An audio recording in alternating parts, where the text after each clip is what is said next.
you make? Malik.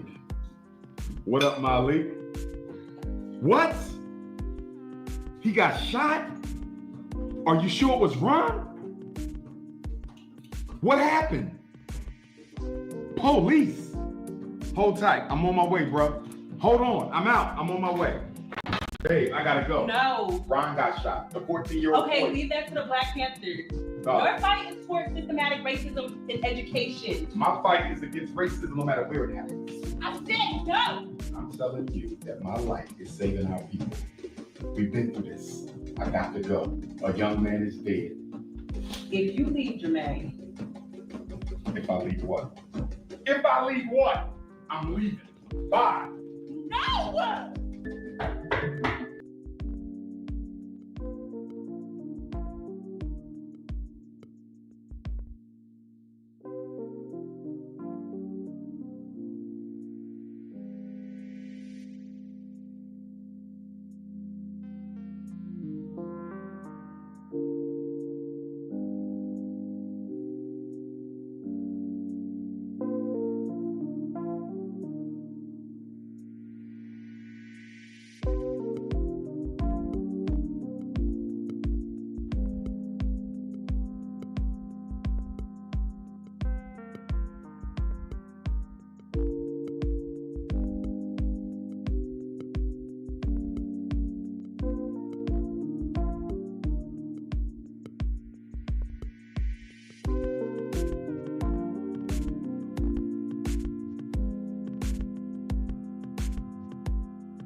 Warning. Copyright disclaimer under Section 107 of the Copyright Act 1976, allowance is made for fair use, for purposes such as criticism, comment, news reporting, teaching, scholarship, and research.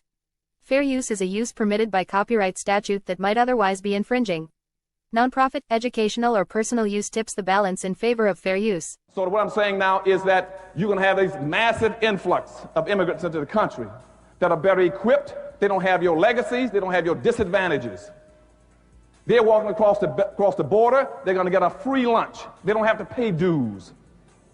But you got public policies in this country that are equating them to black folk. They're equating them to black, and what we've allowed them to do, starting in 1970, is to wrap themselves in black folks' suffering and pretend somehow they suffered along with black folk. And therefore, whatever program is created under this misguided label called minority, that they are equal to you and over you. And we're going to deal with that whole concept of minority in a few minutes too.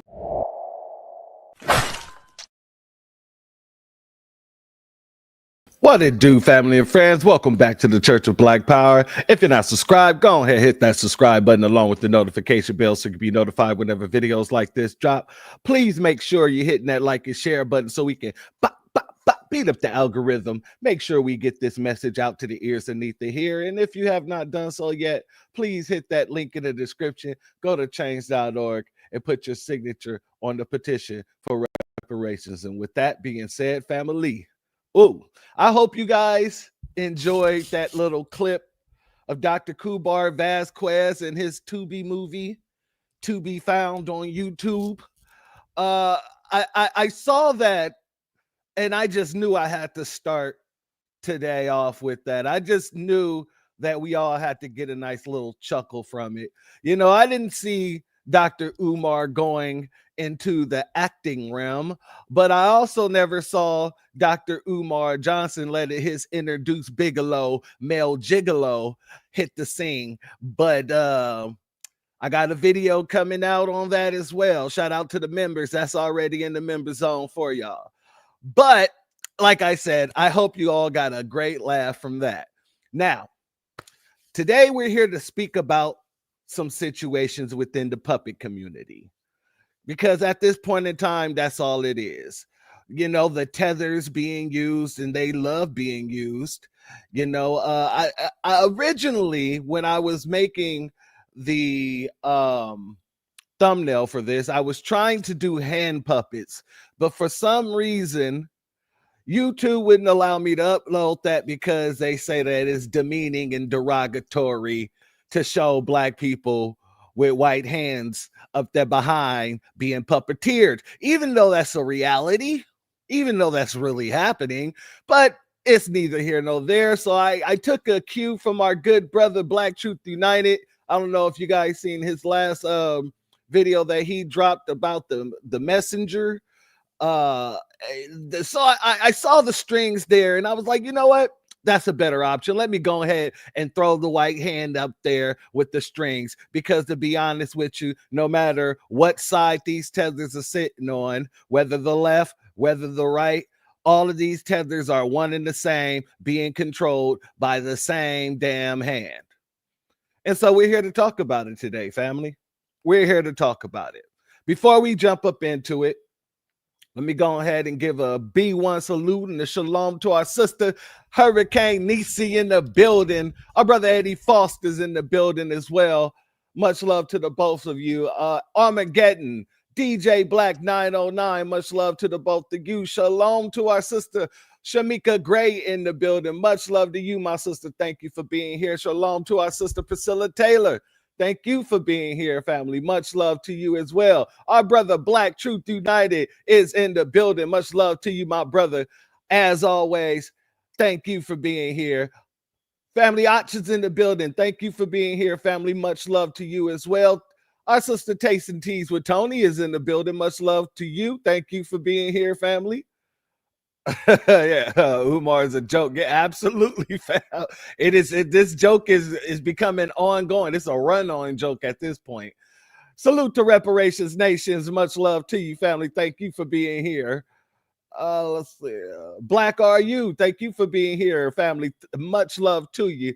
Our sister Angelic is in the building. Much love to you. Thank you for being here. Let's make sure I got everybody. All right. Crux West, much love to you. Thank you for being here, family. All right. Now, let's start off with this. I know you all heard about I guess she's some sort of fitness coach.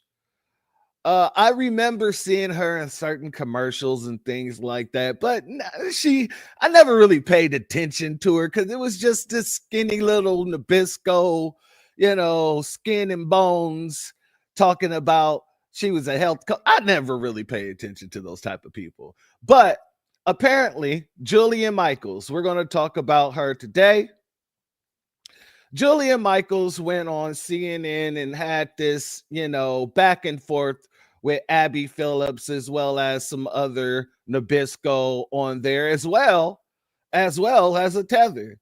And the one thing that you're going to see, the narrative of this broadcast here today, you're going to see that these folks are continuously having conversations about foundational Black Americans in our history, and we're the only ones who are not in the room. This is going to be an ongoing thing, no matter what side, whether it's the left or the right. You're going to see tethers and Nabiscos and tethers, speaking about foundational Black Americans and speaking about foundational Black American history. And we're the only ones not in the room. So let's start off with the Abby Phillips situation with the Jillian Michaels, because trust me, it goes somewhere. Let's go. He's gone into the Smithsonian. He's effectively now has some random person deciding what is appropriate for the Smithsonian to teach in terms of American. You know what? That's a little quick. Let me slow that down there. Make sure we get the whole gist of this. He's gone into the Smithsonian. He's effectively now has some random person deciding what is appropriate for the Smithsonian to teach in terms of American history, things that don't offend parts of the MAGA base, right? So we're now literally reviewing parts of American history and parts of American culture to make sure it comports with Dear Leader and what the MAGA Can we address wants. some of those things that are in there? Because have you looked at some of the things that are being reviewed? Slavery was a bad thing that was to talk about. Okay. Like, he's not whitewashing slavery. So he's not? He's not. No, okay. He's not. And you cannot tie imperialism and racism and slavery to just one race, which is pretty much what every single exhibit does. But let's talk about the fact that when you look at anti-slavery, let's talk about the fact. I mean, slavery in America was. Do you realize that only less than 2% of white Americans owned slaves? But it was a system of. Nigga, please. I'm gonna let it finish before we get into it, family. Do you realize that slavery is thousands of years old? White people. Do you know who was the first race to try to end slavery? Well, what's controversial? I'm very surprised. This is an extraordinary exercise in historical revisionism. I'm really surprised. Do you realize that, Jillian, I'm surprised that you're trying to litigate who was the beneficiary of slavery and who was not. What I'm trying to tell you is in the that context of American history. Jillian Michaels looked like a man in a wig. I just had to throw that out there. Okay. In the context of American history, what are you saying is incorrect by saying that it was white people oppressing black people? Every single thing is like, oh, no, this is all because white people bad. And that's just not the truth. Like, for example, every single exhibit, I have a list of every single one. Like, people migrated from Cuba because white people bad. Not because of Castro. Yes, no, it's in there. That's what I'm saying. You don't actually know what's in there. Do you know that when you walk in the front door, the first thing you see is the gay flag? Jillian, you have a lot of stuff on. Yeah, I do, what because exactly I don't. Because here's the thing. Are you talking about? Okay, I'll give you an example. Yeah, please. There's one called "Change Your Game." Right. This has been an installation there. Is gender testing fair in sports? Does that? And then it goes on to talk about how it's complex to do gender testing in sports. It's not complex. It's basic science. That's untrue. It's XX chromosome, XY chromosome. That's sports. Is it fair to have biological men competing against biological women in sports? No. But why is this in the Smithsonian?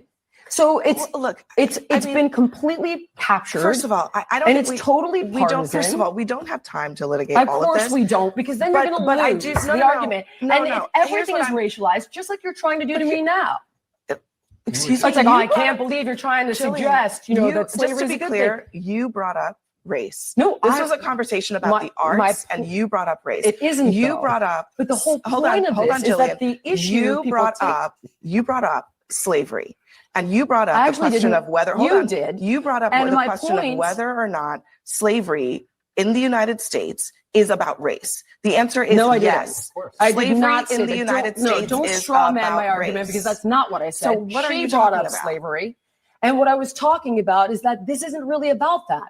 When you make every single exhibit about white imperialism when it isn't relevant at all, that is a problem. So when you're talking about Cubans leaving Cuba and you make it about white people bad, that's not accurate. Can I just say, that's my point. All right, we're going to move on. I was saying on the arts thing, I think why this is. All right, family. I let it play as much as I could. With the just minor interruptions. Just bear with me. I'm still human. I'm still working on my pettiness. Now, family, we gotta go back through this, and we gotta chop it down piece by piece. We got to get into the mind of the Nabisco. I know it's a musty mind. It smells like dog hair and piss, and we don't want to go there. However, we got to do it.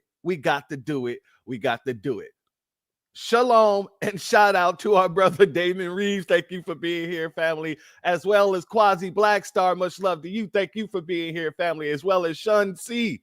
Thank you for being here, family. Much love to all of you. Now, why is this woman, and we got to ask this question before we go back in analyzing and breaking things down, picking it apart the way that it's supposed to be. Why is this woman concerned so much about making sure all white people don't look bad? Like, I don't really understand now how people are trying to jump on the news and play revisionist history when it comes to what happened to foundational Black Americans. They've always been trying to do so. Don't get me wrong. They always said, well, you know, the slave master wasn't all that bad. They even allow, you know, the slaves to sleep in the house sometimes and let them eat off the table sometimes. You know, he'd give them the crumbs and let him have the crumbs. And sometimes they would even eat from the same plate, you know, and sometimes we'll have the slave master. He would go down there. He would tell that overseer, you mean old overseer, you stop beating them slaves the way you beating them slaves, because them slaves don't deserve to be beat like that. There's always been a bunch of nonsense like that. Right now, you're seeing a major push, including, you know, Donald Trump running around here talking about history is all about how bad white people are. Well, here's the thing. Everybody's history is about how bad the Nabisco is. You want to know why? Because the Nabisco has been bad all across the world. Let's make this very, very clear. You can't go and do something and then want to turn around and clean it up. You gonna clean up the world's history? You ain't got a big enough eraser. Now, don't let the system of white supremacy fool you. This is why everybody is running around with their heads cut off right now, because we're not allowing the history to disappear, because we're digging into the archives and bringing the history to you. Look at what's going on right now all over TikTok and X and Instagram. You have foundational Black Americans digging up the indigenous history and tossing it in the face of all these folks who's running around here talking about you're African, you're African, you're African.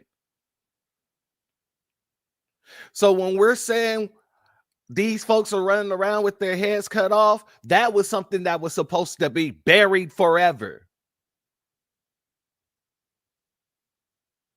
But as Dr. John Herrick Clark, our great grandmaster teacher, has said so many times before, the deeper they dig, the blacker the world gets. And in this case, more specifically, the blacker the United States gets.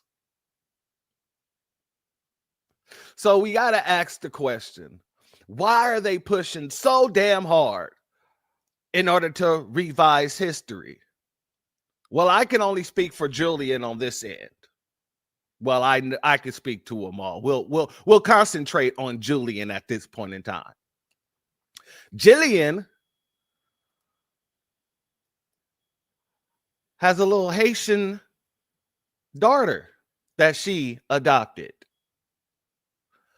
So it's fair to assume, and I hate to assume because I don't like making an ass out of myself, but it is fair to assume that she don't want this little girl growing up understanding how demonic the Nabisco actually is. And this woman, she's a part of the Top Hat community. So I want you to understand by me saying this, all these folks running around here who's a part of the Nabisco community, who says, well, the Nabiscos who are a part of the Top Hat community, they're at fault for everything. They're everybody's problem. They're the reason for everyone's troubles.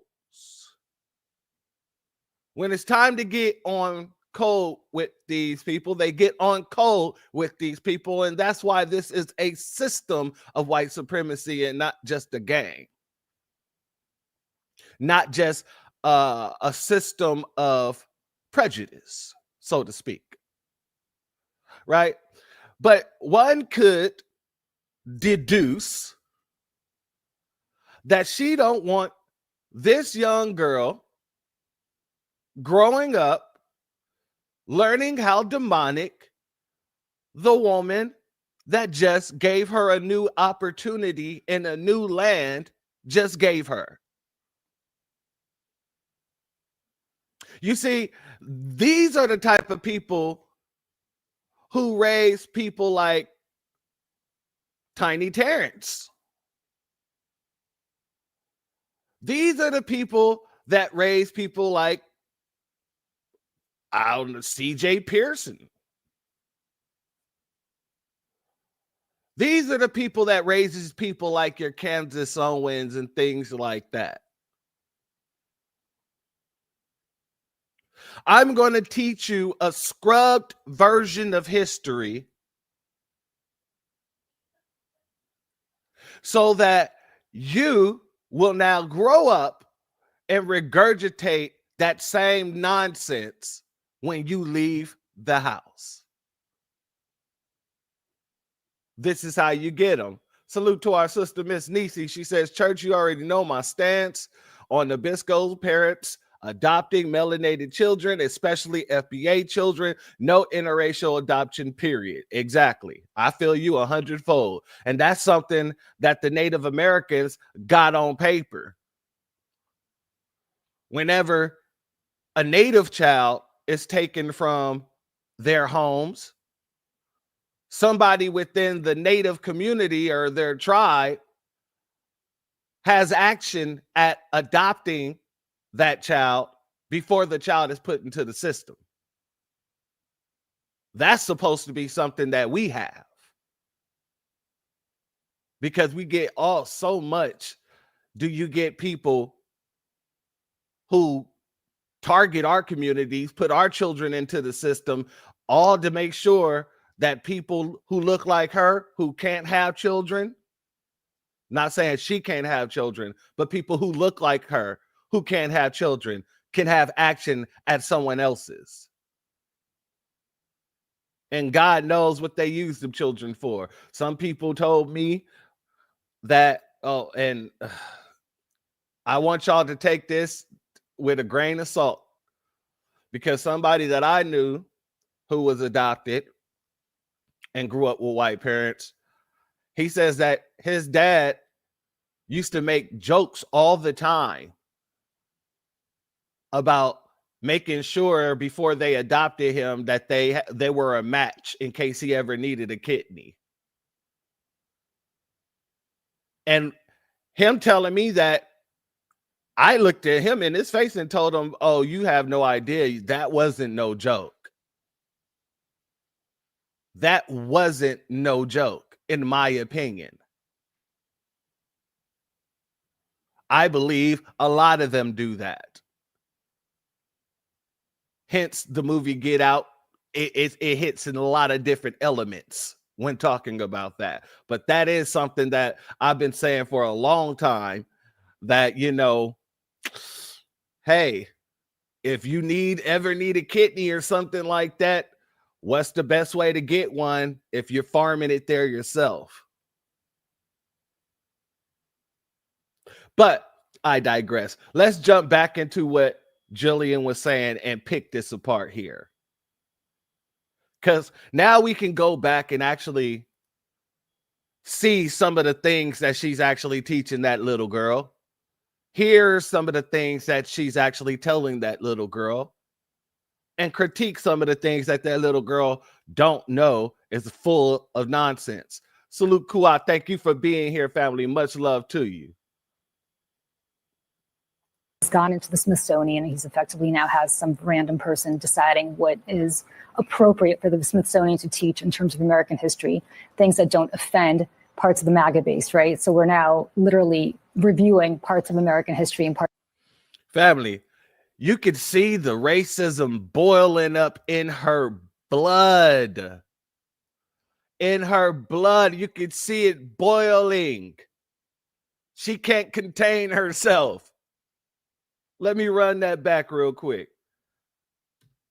Is appropriate for the Smithsonian to teach in terms of American history, things that don't offend parts of the MAGA base, right? So we're now literally reviewing parts of American history and parts of American culture to make sure it comports with Dear Leader and what the MAGA Can we address wants. some of those things that are in there? Before we move forward. Heading up burn. Supremacists here. You people are modern day slaves for the Jews. They constructed your entire culture through rap and hip hop. They created you and they own you. When are you people ever not slaves? Well, if that's the case, then what does that say about you? What does that say about the group of people that allow these people who says, hey, you can now be white, to now turn around and be hitting you with the stick? I mean, if we're getting the bad end of it, what makes you think you're not getting the bad end of it when you're running around here crying to Black Daddy about the Jews? This broadcast got nothing to do with the Jews. But instead of you going over there and talking this to a Jew, you come over here and you start talking it to a Hebrew who don't give a damn about your opinion because you're looking like a bitch right now. I mean, hey, you don't see me running to any of you Nabisco saying, hey, handle my business with the Nabisco. I handle the Nabisco on my own terms. Whether he's just an Anglo-Saxon Nabisco or if he's Ashkenazi Nabisco. Nabiscos get treated all the same over here.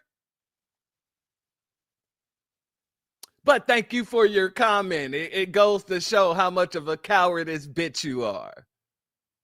Thank you for playing.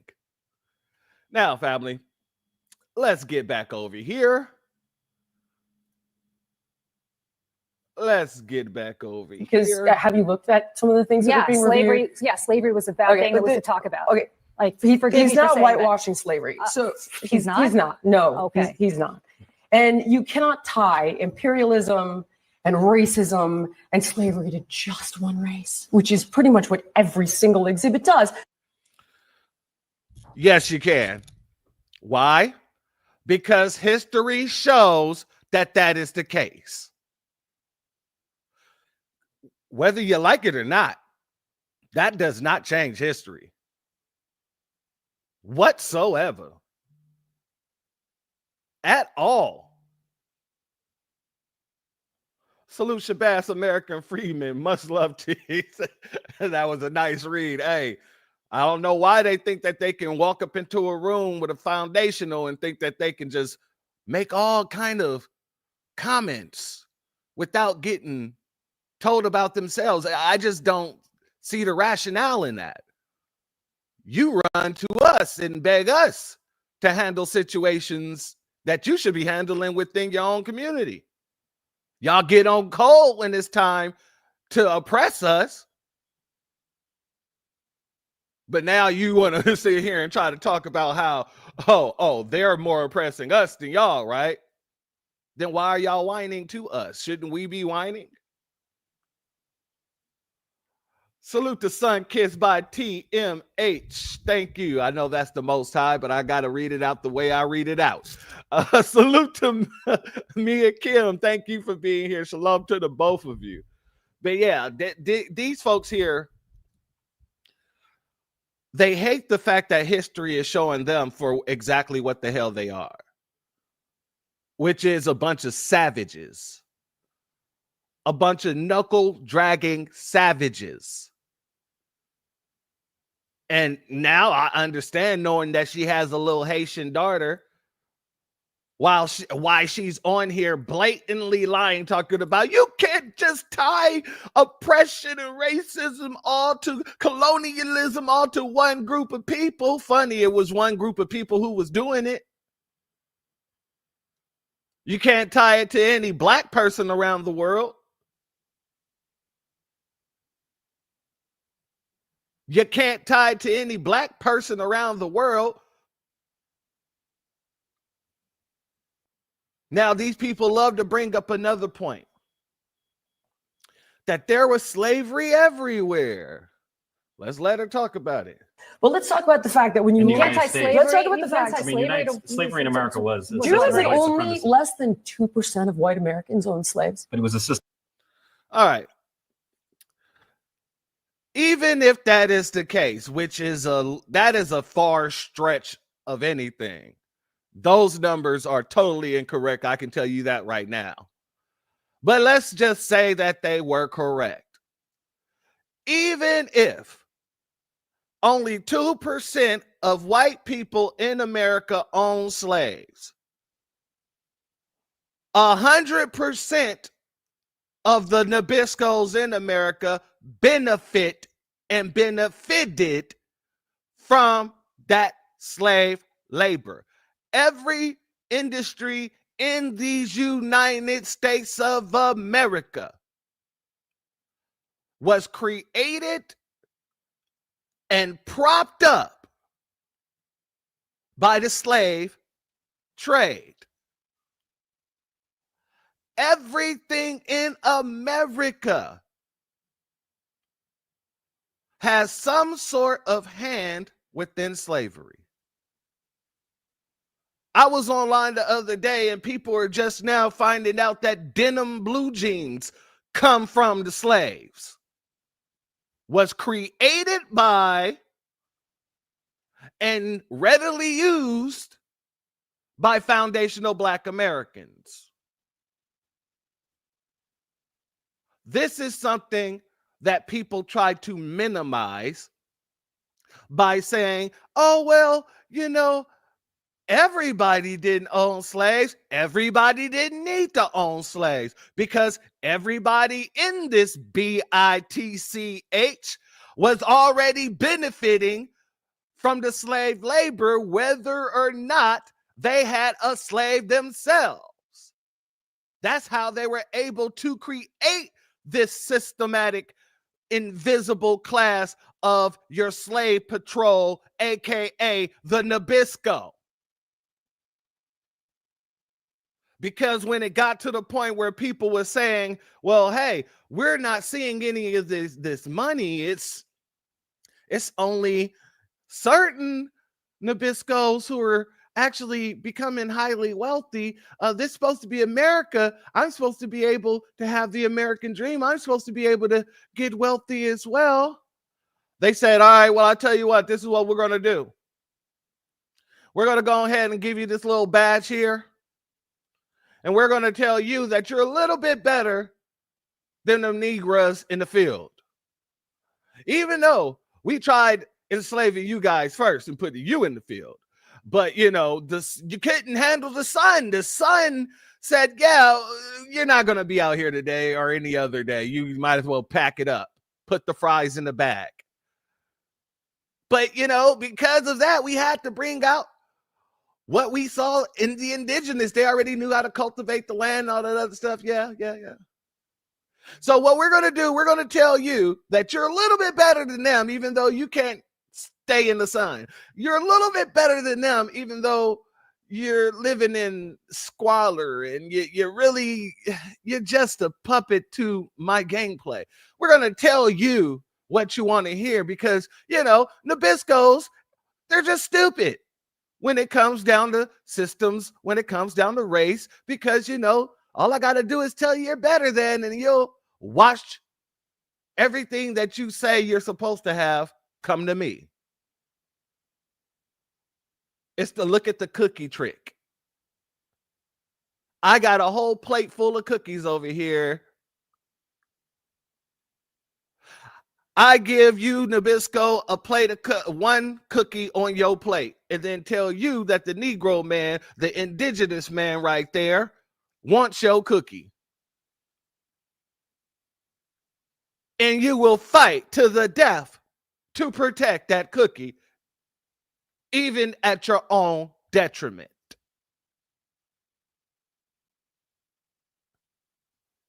Salute, big black God. Thank you for your Cash App family. Your donation is blessed tenfold, and I appreciate your contribution as always. Let's let her continue. Like I said, all that is a way to minimize the impact that slavery actually had. Not just here, but across the globe.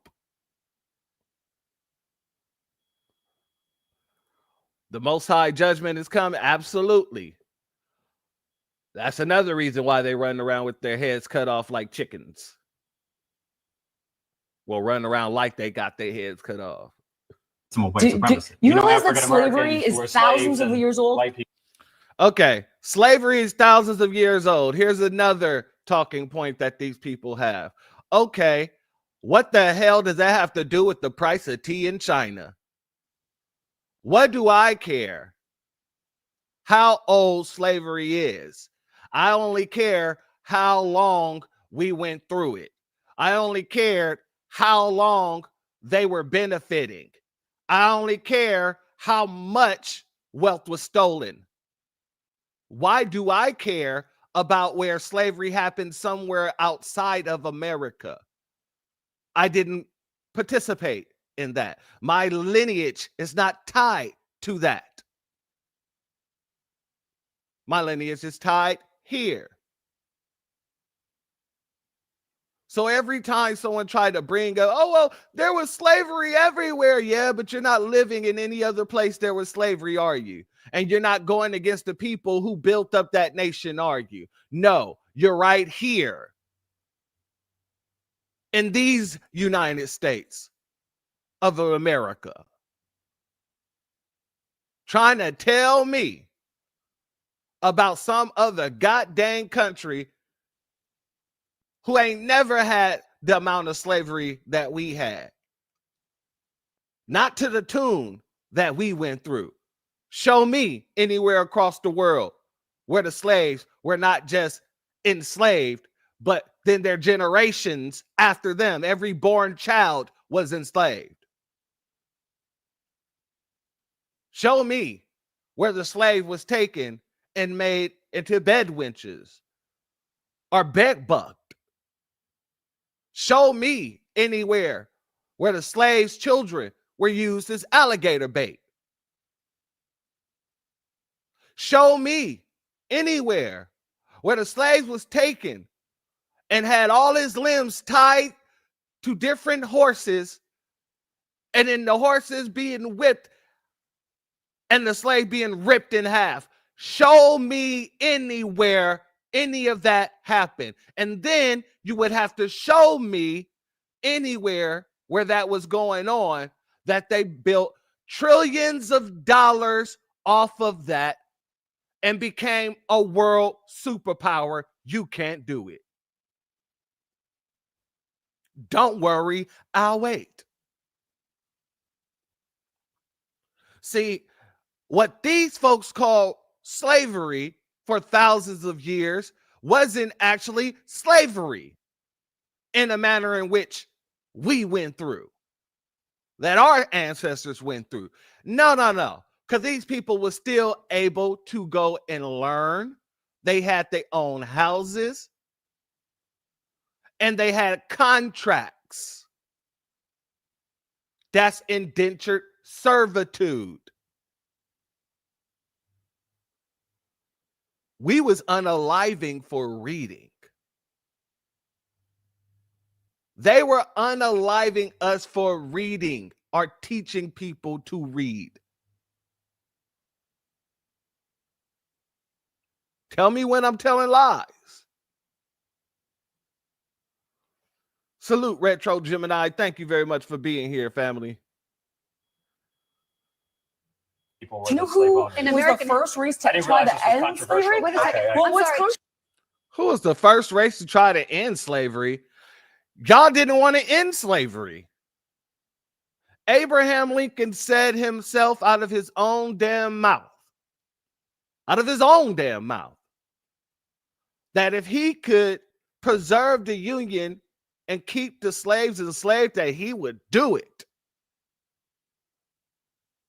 Not to mention all the rebellions with us freeing ourselves.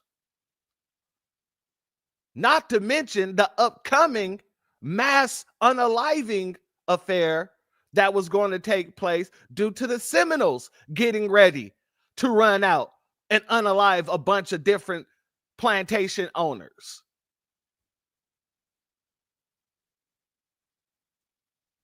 Abraham Lincoln also said that if it was not for the freedmen, the war would have been lost. As of every other war in this country, it was because freedmen was fighting on the side of these Americas. So what do you mean, Jillian? Who was the first race to try and get rid of slavery? You can't even at your core believe that. I'm very surprised. This is an extraordinary exercise in historical revisionism. I'm really surprised. Do you realize that, Jillian, I'm surprised that you're trying to litigate who was the beneficiary of slavery and I'm who not. was not. What I'm trying to tell you is in the that context of American history. Okay. In the context of American history, what are you saying is incorrect by saying saying that it was white people oppressing black people? Every single thing is like, oh, no, this is all because white people bad. And that's just not the truth. Like, well, actually, Jillian, according to this American history that hasn't been erased yet, and world history, that's exactly what's going on. That's exactly the reason why the world have the problems that it has. Everywhere the Nabisco goes, troubles soon to follow. Let me say that again for the people in the back.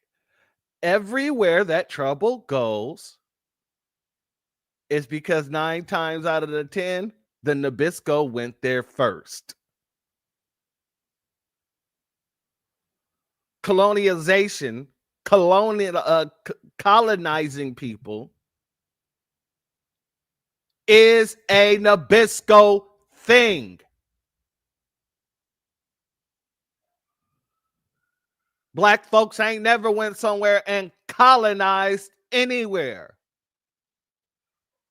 Every place that black folks have ever gone, they have assimilated into that culture. They have not tried to destroy that culture, the people, everything about them, rewrite their history and give them some whitewashed version of history. Isn't that what you're doing right now, Julian? That's exactly what you're doing right now, Julian. You're trying to colonize American history once again. Recolonization. Wasn't it the founding fathers, the people you call founding fathers, that was stating all of these things about making sure the power is held within white supremacists' hands?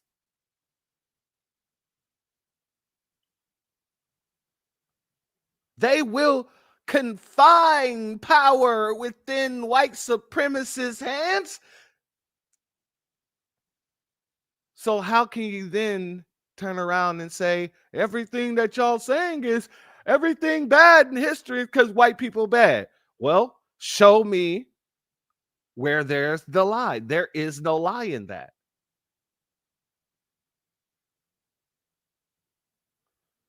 There is no lie in it. Somebody get little Iggy up out of here. You can go troll somewhere else. White is beautiful. Okay. What that got to do with the price of tea in China? Black is beautiful. And beautiful is always black, in the words of our good brother, Black Alpha Network. Y'all got to manufacture standards of beauty. Huh. Looks like it's getting on their nerves already, and I ain't even got to the puppets yet, family. We're just still listening, going over the talking points. We ain't even got to the puppets yet.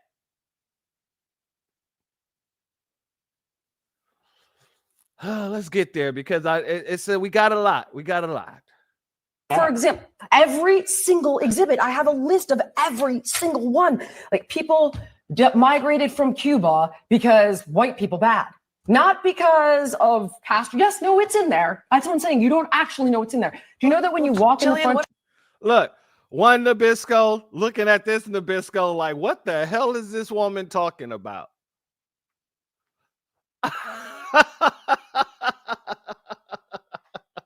That is a hell of a look.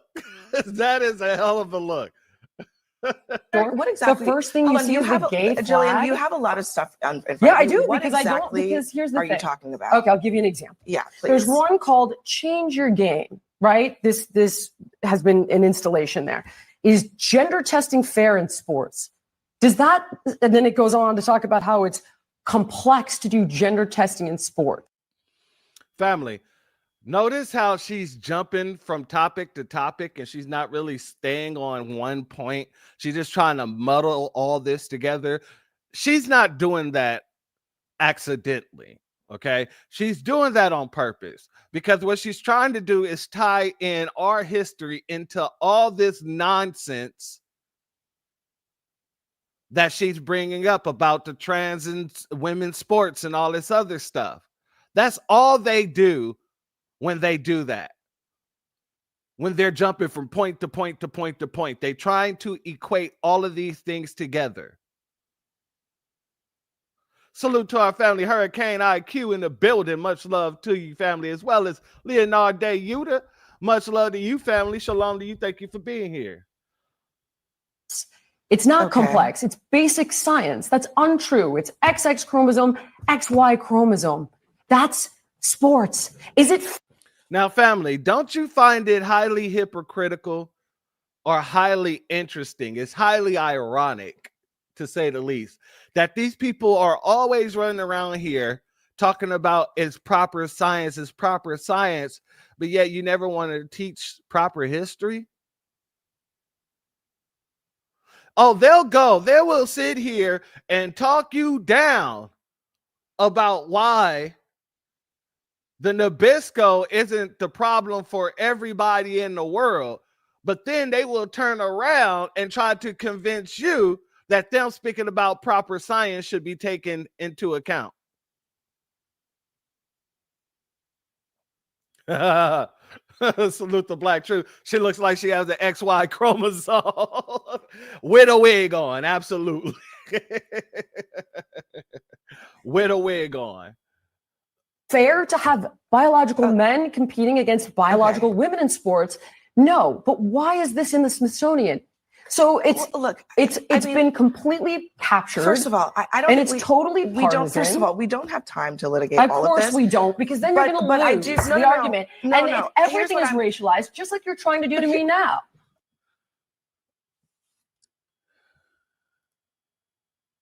Did you take a stupid pill with your breakfast this morning, Admiral? Nigga, please. Family. Wasn't Jillian the one that brought up race in the first place?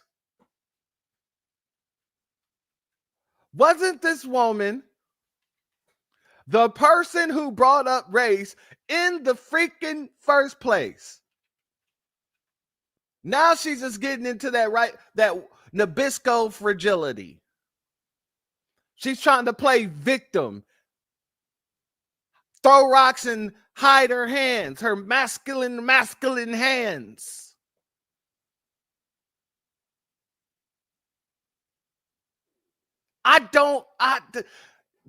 Family, this is an example, a prime example of what the Nabisco does. This is a prime example of a Karen on top of a Karen. Not only are you going to play victim, but you're going to cause a situation that you're playing victim to.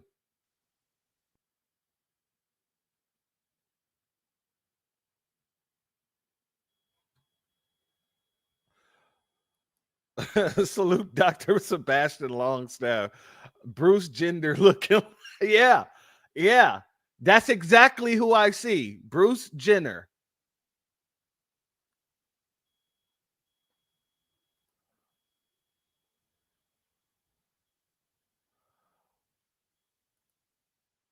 If the mini mustache man had it right all along, how come y'all ain't out there doing what you need to do? Why are you still in my stream sounding like a bunch of whiny bitches?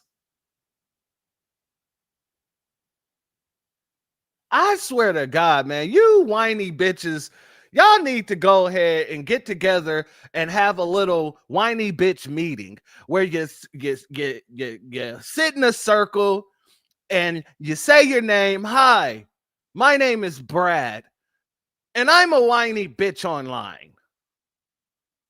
I don't know what else to do. I'm behind a keyboard all day, and I just want to wave my fist at Black Americans because they're not helping us handle our problem with the top hat community. If y'all care so much, go handle that. You small, meager little bitches. Stop running over here to us thinking that you're going to convince us to take up a fight with you. I let my Nabiscos fight it out. And I'm going to be honest with you. It's better for the earth, really, because, when you put down two cracker crumbs, when cracker crumbs is falling all over the ground and stuff like that, that's great for the birds. It's great for the ecosystem, which you guys have been destroying for centuries since your introduction to the planet. Go ahead, Nabisco. Go ahead.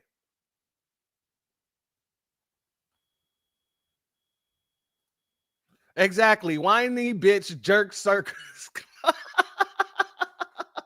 Weak ass bitches. Absolutely. Take your weak asses and go cope. Maybe you can do it at one of your Nabisco country clubs. Maybe you can phone up Dr. Phil and you and your fellow bitch ass goddamn Nabiscos can sit in a circle and talk to Dr. Phil about why you guys are such bitches. That has nothing to do with us. Go take care of that. Let's continue, family. Excuse me. It's like, I can't believe you're trying to suggest, that slavery just to be clear, you brought up race. No, this was a conversation about the arts, and you brought up race. It isn't. You brought up, but the whole point of this is that the issue you brought up slavery, and you brought up the question of whether you brought up the question of whether or not slavery in the United States is about race. The answer is yes. I did not say in the United States. No, don't straw man my argument because that's not what I said. So what are you brought up talking about? Slavery, and what I was talking about is that this isn't really about that. When you make every single exhibit about white imperialism when it isn't relevant at all, that is a problem. If it's a part of history, it's relevant.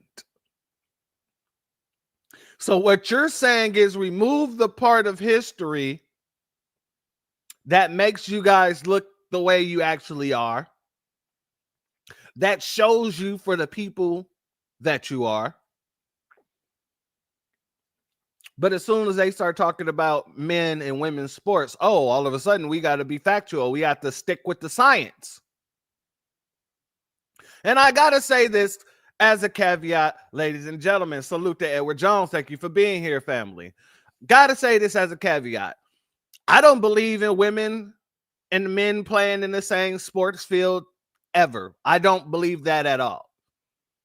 But I'm just showing the pure hypocrisy of this Nabisco woman who's running her mouth and just running it to be running it. At this point in time, she's over here sounding like Oswald again. Internalize the flatulation of the matter by transmitting the effervescence of the Indonesian proximity in order to further segregate the crux of my venereal infection. Let's let her finish, because this is so when you're talking about Cubans leaving Cuba and you make it about white people bad, that's not accurate. Can I just say, zooming that's out, my point. All right, we're going to move on. I would say on the art. All right, family. So we just heard all the wrong that came out of her mouth, and we know what she's at home teaching this young lady here. All the things that she's telling this young lady, all the things that she is providing to this young lady. Unfortunately, this young lady won't grow up to learn the real history of Haiti or America, because you have people such as Julian here who's going to make sure of that. However, there's another Nabisco we must speak about before we move on to the puppets. You all know the Nabisco known as Anna Kasparian or Kasparian, however you say her name. She used to work for TYT. Let me give you a little bit of action on her real quick. And for me, I am very much economically left-wing. I agree with you on some of the extremities of what's happened to the Democratic Party in recent years, but I actually view that as a symptom of the corporate cash flowing into these campaign coffers. And then you have like this party that essentially is similar to the Republicans in wanting to pursue policies that are way more beneficial to corporate interests and the elite in this country. And so what do they campaign on, and what do they actually do when they're in power? They lean heavily into some of these social issues, and they get more and more extreme, every election cycle. And in the end, they went too far, and people kind of turned their backs on the party. And that's how I kind of view the situation. So when I look at the political landscape, I personally feel homeless because the Republican Party isn't really economically left. And the Democratic Party, I don't know what they stand for. And for me. All right, so that was Anna. Anna, she actually used to be a far liberal. She would be out there all talking this nonsense. Everything you heard the liberals say on the left, she would echo it with 100% precision. Only to, out of nowhere, decide, you know what, this liberal stuff isn't really cutting the mustard for me anymore. I don't want to be a liberal no more. I'm not a liberal, I just lie a lot. And so what ended up happening is, now, Anna, you've been seeing her out there really sounding more on the right than you ever heard her on the left. She is literally letting, and we've been saying this for a long time, that a lot of the stuff that she was saying as a liberal was anti-black. Oh, that is nothing now that she's over here and she's trying to be on the Republican radar. Let's go here, family. Let's get to some clips to prove my statement there. Let's go here. This is what no one wants to talk about, and it's super uncomfortable, but it's the truth, and I'm going to say it. We pay very high taxes in California. We get very little as working people in return. The roads, they're just terrible. There's potholes everywhere. There's trash everywhere. The homeless issue and the fact that the city just allows them to hoard like literal garbage. And they say, no, it's not garbage, it's their belongings. But I'm sorry, fast food bags from a month ago. Now, family, this is her. And she's just going in population in California. Now, family, as a California native, I can tell you that the majority of the homeless people in California are foundational Black Americans. If you are a Black immigrant in California, you're going to be able to get some programs. If you are a Mexican in California, you damn sure are going to get programs, all the goddamn tax money, especially if you're an illegal Mexican in California. All the tax monies are going to be funneled to you. All the tax monies are going to be funneled to you. So when they talk about the homeless population, that is a dog whistle for foundational Black Americans, because majority, you can look this up, not just in California, majority of homeless people in America are foundational Black Americans. Oh, you got dang trolls are just in here today. Y'all just don't like they don't want the truth to come out. I see you. Oh, while I'm eliminating trolls, a B1 salute and much love to our sister Cooking with Miss D. Thank you for being here, family. Much love to you as always, as well as our brother Still Kevin Trees is in the building. Much love to you, and thank you for being here, family. So that's what's happening here. Whenever you hear these people, these Nabiscos talking about the homeless crisis, they're usually talking about Black people who's living on the street, foundational Black Americans, to be more specific. Those are not belongings. It's literal trash. These are people who have mental health issues, and you're just allowing them to wallow away and die on massive piles of garbage. When there is housing and shelter available and they're offered the housing and shelter, no is not an answer. No. Family, being offered housing and shelter isn't being done to everybody who's homeless in California. That is not a thing. The first people that are offered housing and shelter are going to be your women and children. The women and children are offered housing first. And it doesn't work. It doesn't just move expeditiously. It takes a lot of time. Sometimes it could take over a week to get into a shelter. And then from there, they help you get housing. And that may take months. It does not just move like how they be doing to the illegals. Exactly. It's offered to the illegals. All of these things are not being given to just any old body who's sleeping on the street. Especially if you're a foundational Black American. That's one. Two, a lot of these people, whether wrong or right, they have a drug problem. After sleeping on the street for so long, some people, they end up taking up drugs. And then being told, hey, you can move in here, but you got to cut the drugs cold turkey. Anybody who understands drug addicts understand that they're not cutting the drugs cold turkey. Really, anybody who understands the Nabiscos knows they're not cutting anything cold turkey. The Nabiscos have the #1 habits in these United States. Have you ever seen a Nabisco coming down off of heroin? Have you ever seen them when they be starting to itch and all that other stuff? I've seen all of that. My point to say that was to say this.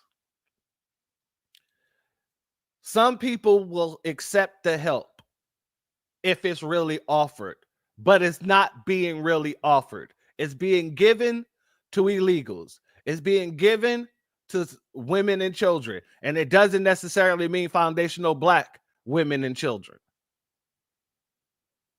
And everybody else is fending for themselves. No is not an acceptable answer. You have to take the housing, period. I'm not allowed to do whatever the hell I want to my own property. I have to take out permits. I need to get permission from the city. I can't just do whatever I want. This is what no one wants to talk about. And okay, I'm gonna play this one too, because I want to really hammer home the way she talks about the homeless, quote unquote, aka FBA, because that's exactly, like I said, it's the majority of the homeless. I want you to see how the things that she frames when she mentions the homeless. I mean, I was sexually assaulted by a homeless guy, right? Okay. Yeah, I was sexually. Family. Is that not the same type of things that the Nabisco woman has been saying about foundational Black American men for the longest? Has that not been their go-to when talking about foundational Black American men? Whenever they want to start some trouble, whenever something pops off, it's always because they claim somebody that sexually assaulted them. That's how I know that she's dog whistling when she says homeless people and she means Black people. Because she's using the same damn talking points as she would use with Black people.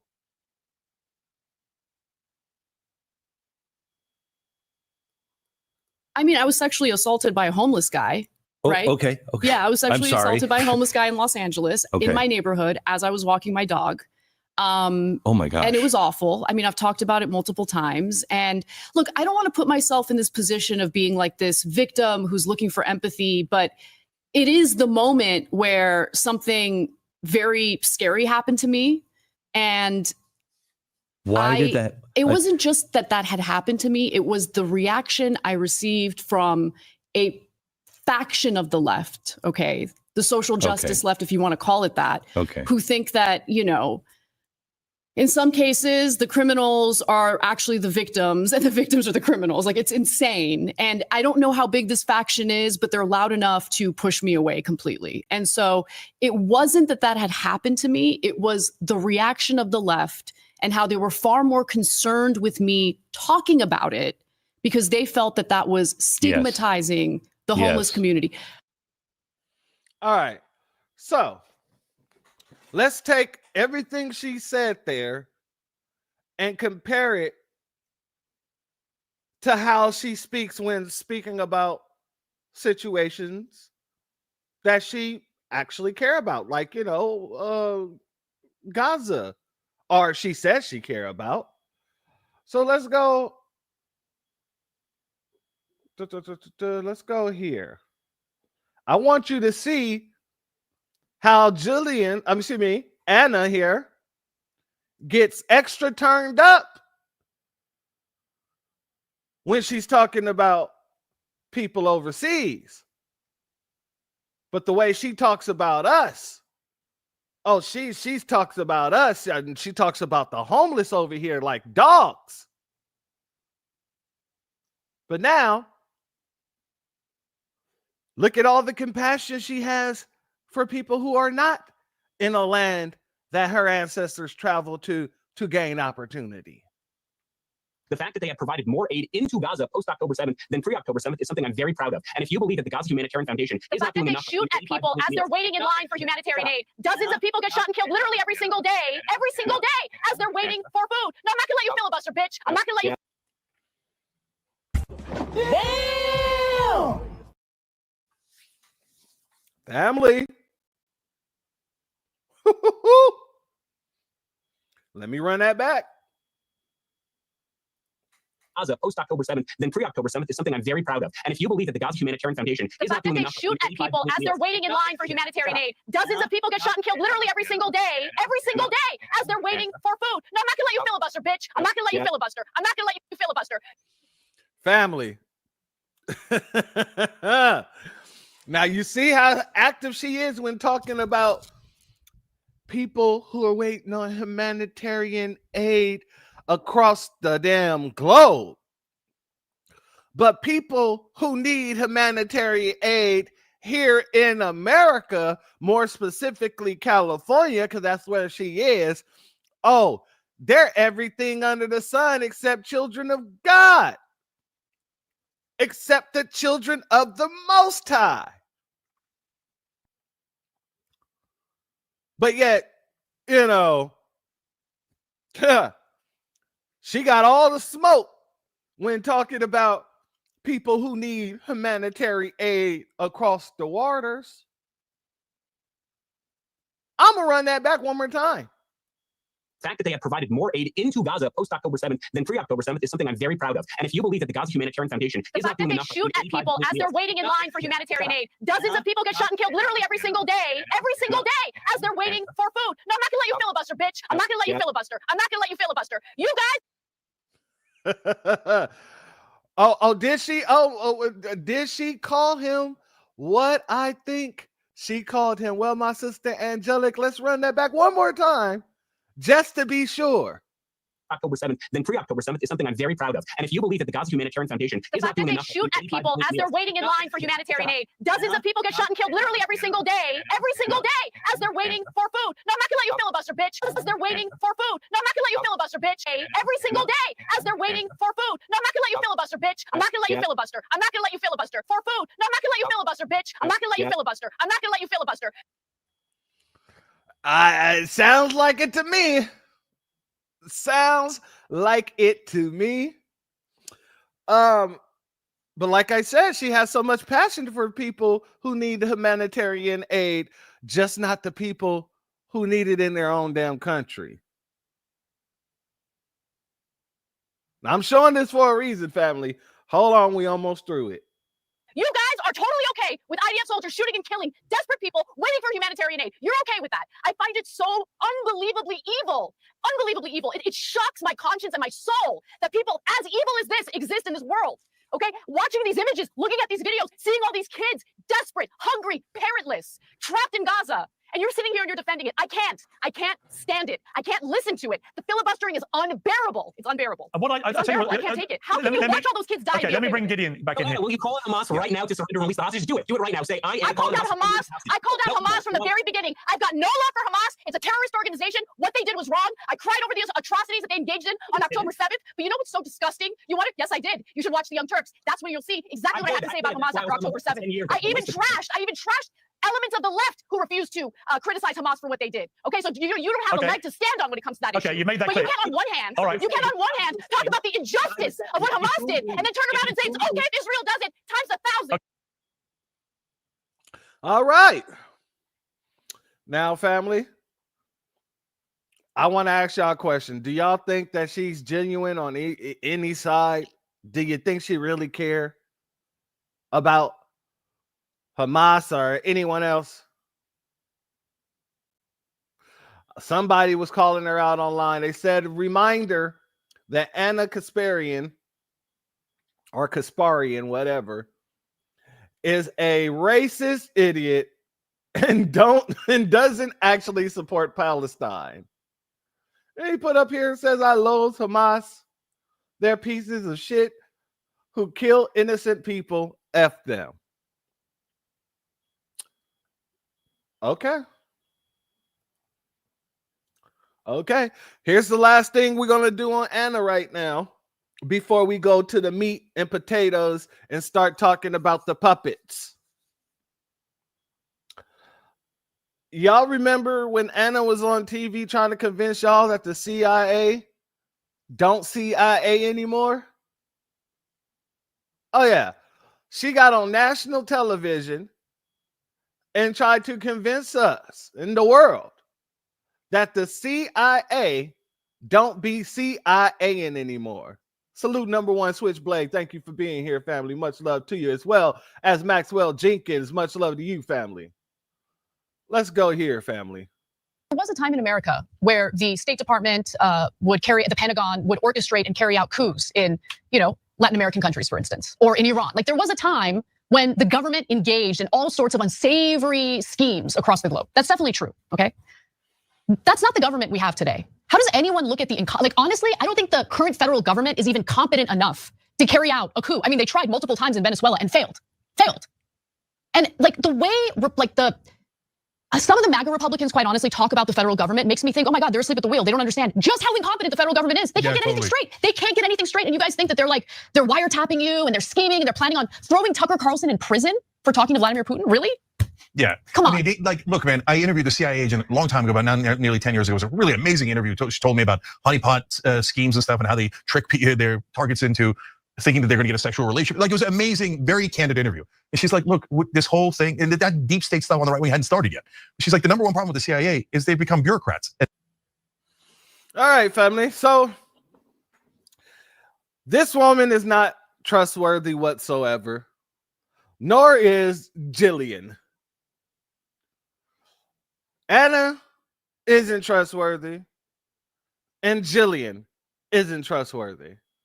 They're two idiots on the same pole, on the same polarized spectrum. Okay? I say it and showed y'all all that to say this and to go here. Family,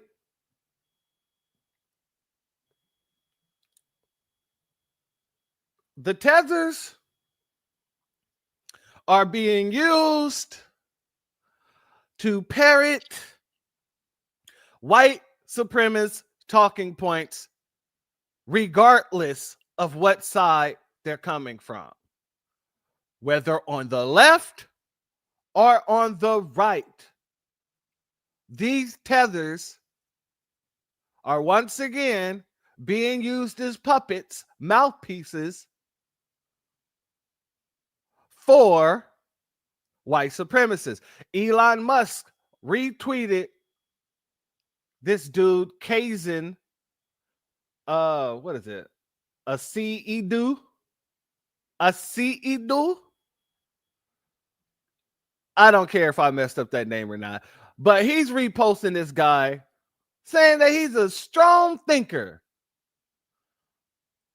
And this man is running around here saying anti-white racism is irrational.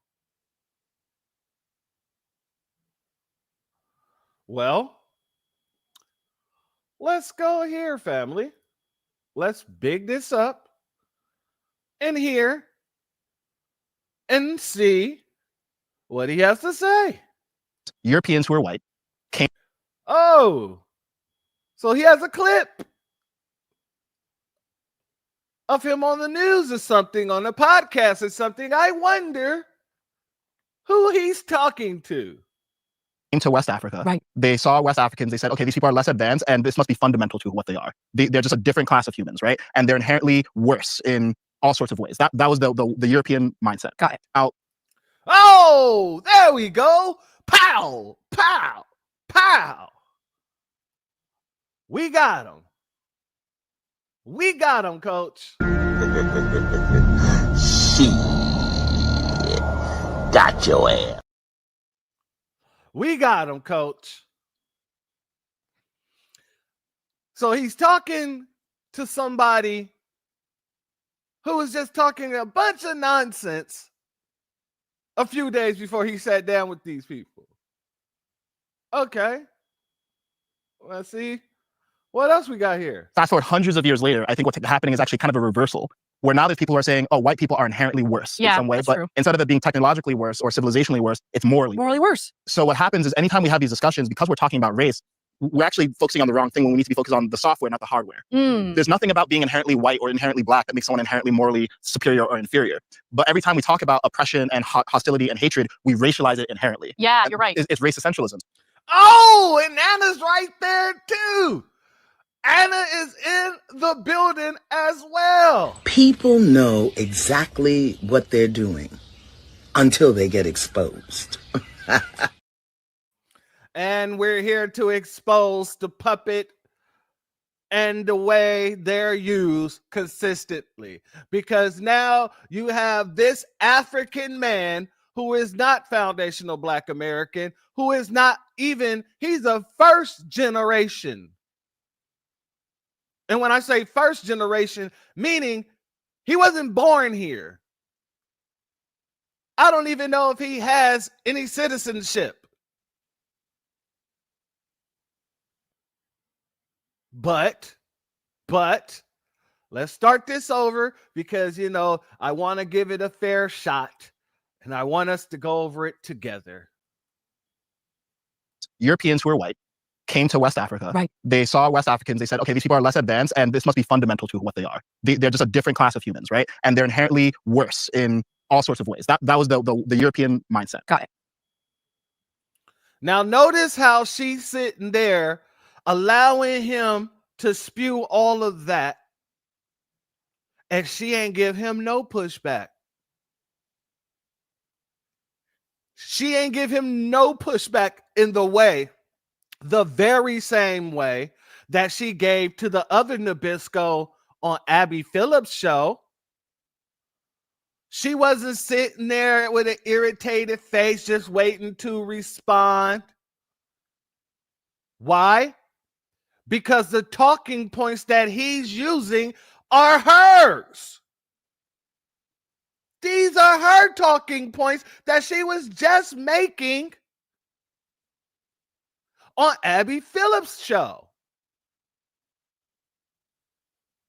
Shalom and salute to our brother Jesse Paris. Thank you for being here, family. Much love to you. But these are the same talking points. Almost word for word, bar for bar. Now, fast forward hundreds of years later, I think what's happening is actually kind of a reversal, where now there's people who are saying, oh, white people are inherently worse. Yeah.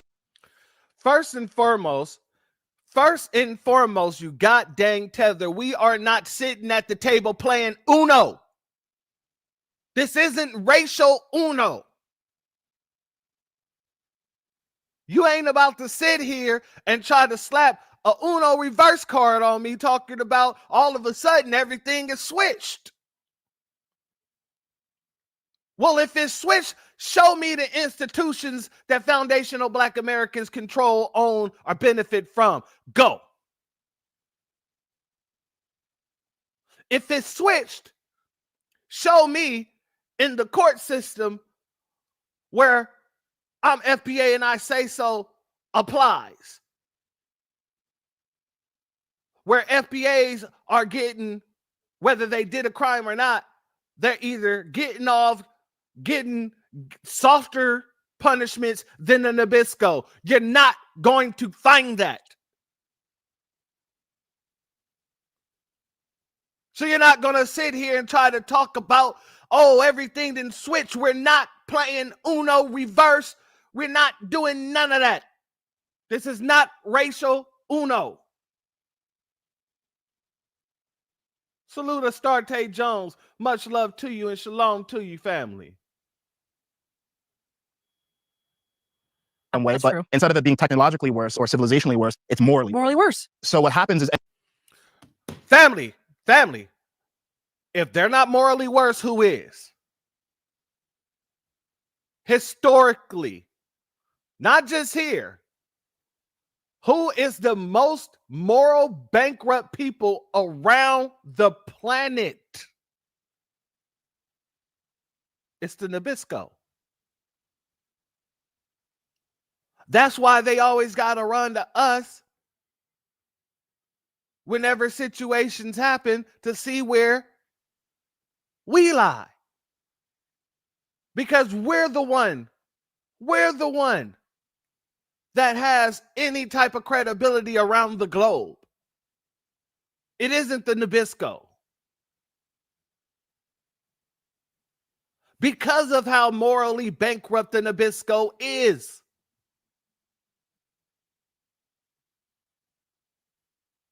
But like I said, she ain't trying to jump in because he's just parroting everything she was saying on the Abby Phillips show. He said, hey, pay me this, allegedly. And I'll come on in and I'll say exactly what you said, Massa. No problem whatsoever. I don't have any problem repeating everything you said, Massa. All the way down to everybody had slaves. He's taking it bar for bar. Salute, Be Real. Thank you for being here, family. Anytime we have these discussions, because we're talking about race, we're actually focusing on the wrong thing when we need to be focused on the software, not the hardware. Family. This man said we're focusing on the wrong things when we speak about race. Somebody who was not born here. And even if he was, he is not foundational to these lands. He is not foundational to the history of this land. He is somebody who fled to come over here to now tell us that we're focusing on the wrong fight that we've been fighting for centuries. Family, these tethers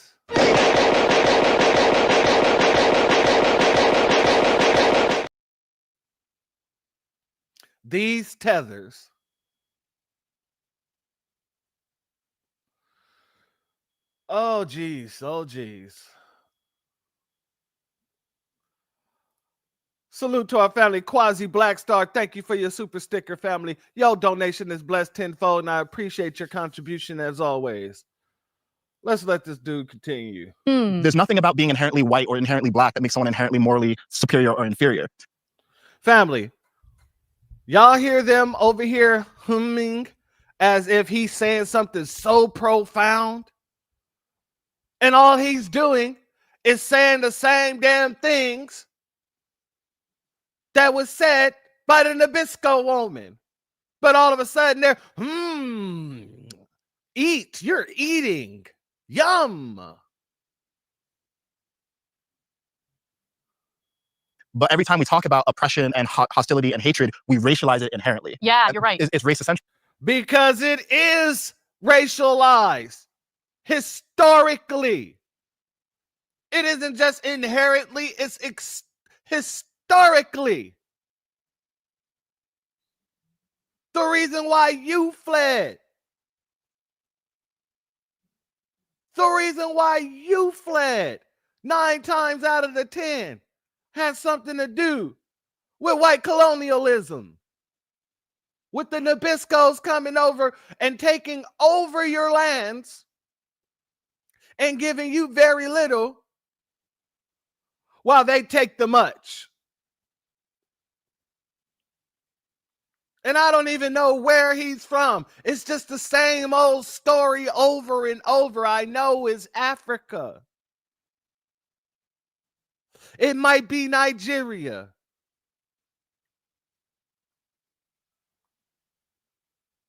But yet, you travel over here to try and say that we inherently put it on white folks. No, we historically put the crime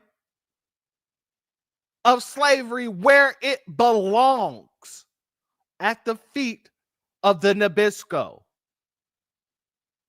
The same people who still benefit from the labor stolen from foundational Black Americans while we were enslaved. And even after.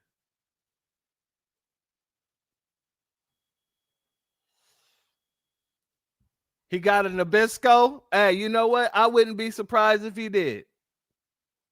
I also wouldn't be surprised if he ended up on a episode of Snapped. Let's keep it 100.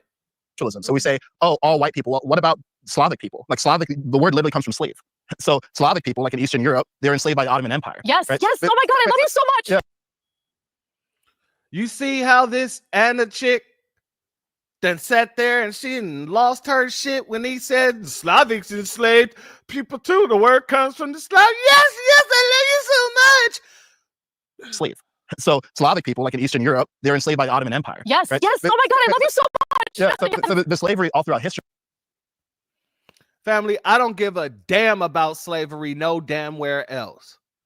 Y'all not in that country dealing with those people. You're over here in the country that we built of our slave labor over here. And many of those people that you're talking about who enslaved other people, many of those people don't exist anymore.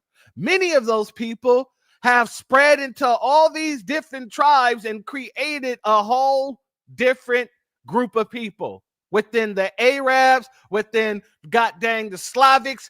A lot of these folks just don't exist anymore. Because if they did, a lot of these folks who claim they were enslaved by them would be fighting for reparations too. In the very same way that the Top Hat community be going after Germany.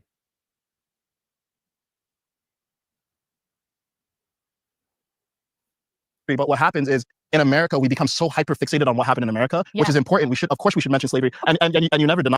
Damn, mention slavery. Slavery is not just some mention in some coons, some performative tethers speaking patterns. It is the history of the country in which the country was able to become a superpower. What the hell you mean it should be mentioned? If not slavery, then what? Because every fabric of America, slavery is woven into.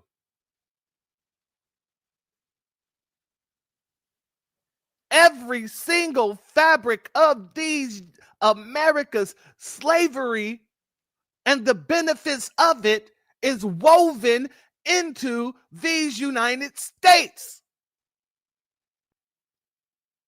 So what the hell you mean it should be mentioned? No, it should be talked about in depth.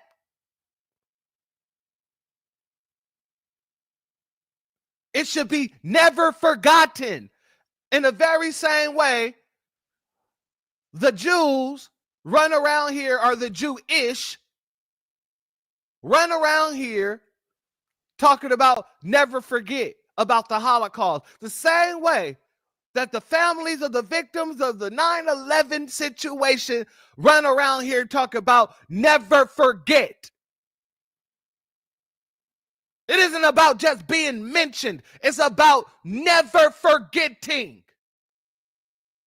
and having a long memory. I'm going to play this one more time. But the axe forgets, the tree remembers. You can't have a short memory and be black. You open yourself up for attack. You got to have a long memory because you're singing a long song. Y'all feel me? Mm-hmm. Yeah, you do.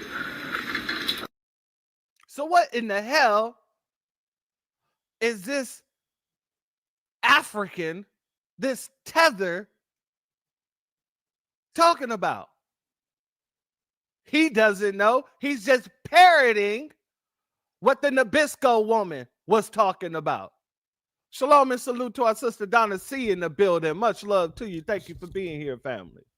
But I think the point that you're trying to make in this difficult in that environment is there's a much broader context here. Yes. And the evil. Notice how he tried to throw her a bone. I think the point that you were trying to make, and it was difficult in that environment, an environment of truth, sir.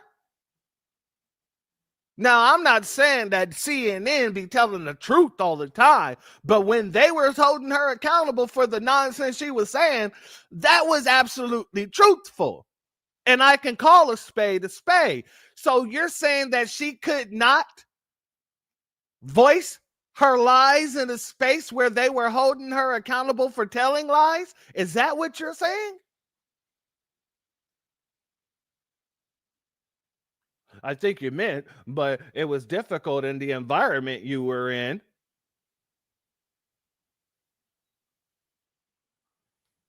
of slavery are not particular to melanin. I literally said that. I'm like, you cannot paint only one race with this. So, yes, you can. Here in America, you can. We're not talking about what happened thousands of years ago. We're not talking about what happened with the Slavics. We're not talking about what happened in Kemet. We're not talking about anything else but these United States of America in which you reside. And speaking about you, shout out to you. Thank you for being here, family. Shalom to you. Much love. If you want to talk about slavery in any other location, you go to that location and speak about slavery there. Don't bring it to the only place where the slavery created the superpower known as these United States of America, where you as a Nabisco woman benefits off of everything that was stolen and extracted from those individuals known as the slaves, the foundational Black American freedmen.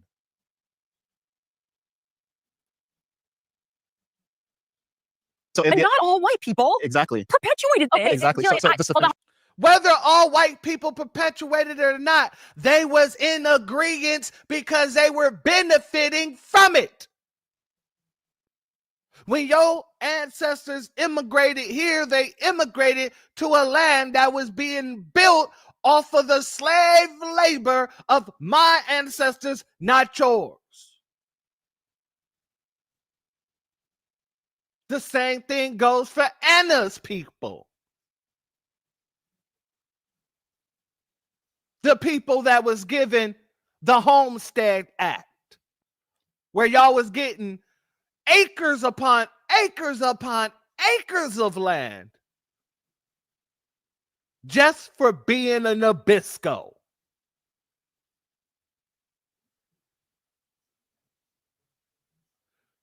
So miss me with the nonsense. So in the analysis of American history, of course, we need to acknowledge that, yes, there was a racialized institution of slavery. And in that racialized institution of slavery, white people were placed at the top of the hierarchy and Black people were placed at the bottom. That doesn't mean that current white people identify with that mindset, because it was a culture, it was a software that was adopted, and it happened to be adopted by these people. But all throughout human history, people have been justifying slavery through different methodologies. Oh, geez. This is why we delineate.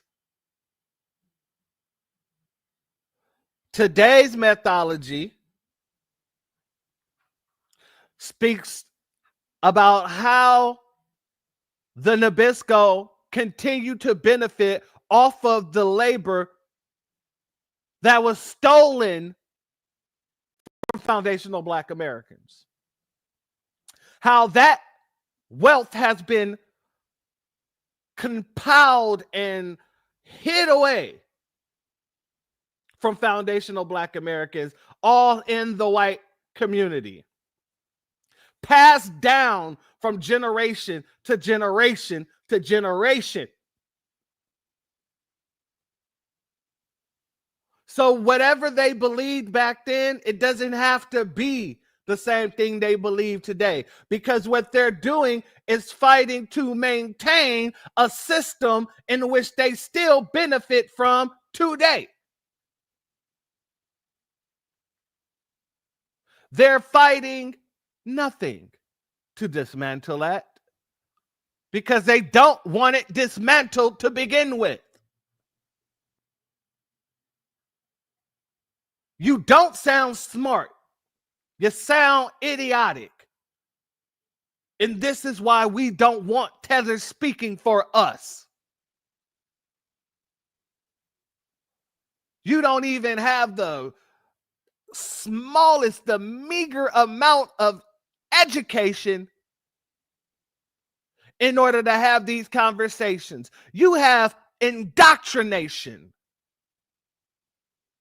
You are indoctrinated by the Nabisco. You are the Black person that Jillian Michaels strive to raise. You're exactly the type of person she's raising in her own damn home.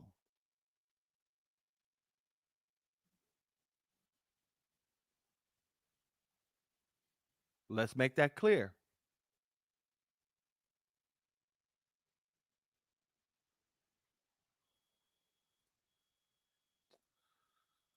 This is just the American way that we did it. We should be aware of it so we don't repeat it. But we shouldn't be so fixated on that we conflate someone's color of their skin with their ideology. And I just Family, Neely Fuller Jr. said it best. And he said it and he meant it.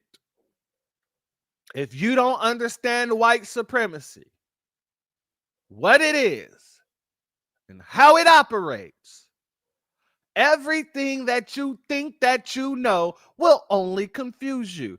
And in turn, everyone that you speak to will also be confused, if not outright lied to.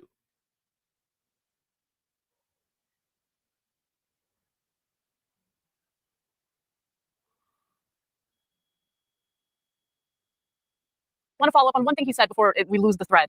What you just said about the, persecution of, Slavic individuals by the Ottoman Empire, that really spoke to me and resonated because, my parents came here in the late 1970s and early 1980s. They were refugees because of the fact that they were under, Soviet rule in Armenia.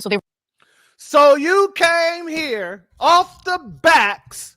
You wasn't even here. Your family didn't even come here in the 1800s, in the early 1900s. This broad said that her family came here in the 1980s.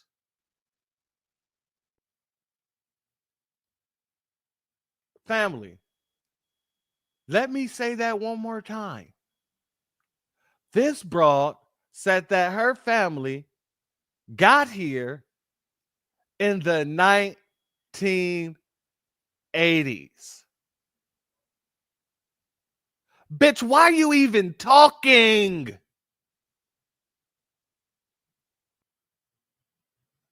Why are you even talking? This conversation does not concern you any more than it concerns him, any more than it concerns Julian. But for Julian, yeah, this conversation is important for her because you can bet your bottom dollar if her daughter saw that goddamn clip that came from CNN, she damn sure rushed home to show her this clip. See, baby, see, all the biscuits aren't bad.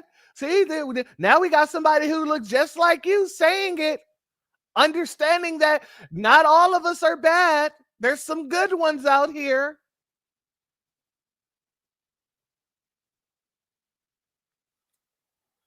Were oppressed under Soviet rule. But prior to that, the Armenian people suffered a genocide and persecution by the Ottoman Empire. And so the history of, my... Hey, Julian. Who cares? Who cares? When you're talking about slavery in America, who gives a damn about the genocide that your people went through across the goddamn waters? You should be dealing with that across the goddamn waters. You can't play Oppression Olympics with us. Nobody can. The second you try to, you lose. The second that you try to, you lose, because we're not in an area where your family is from, built up, and created the wealth of, talking about our genocide over here.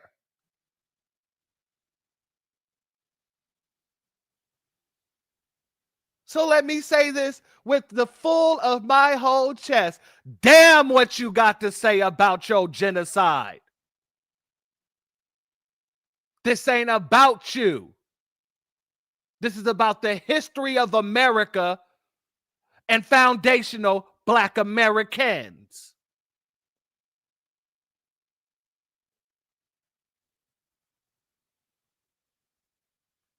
Background, my ancestors, was one of persecution, slaughter, just terrible treatment. So when, this is again, who cares? When all of that gets erased, and the only thing that matters is literally the color of my skin, and I get lumped in with like the Europeans who brought slavery here to the United States. I just find it deeply offensive.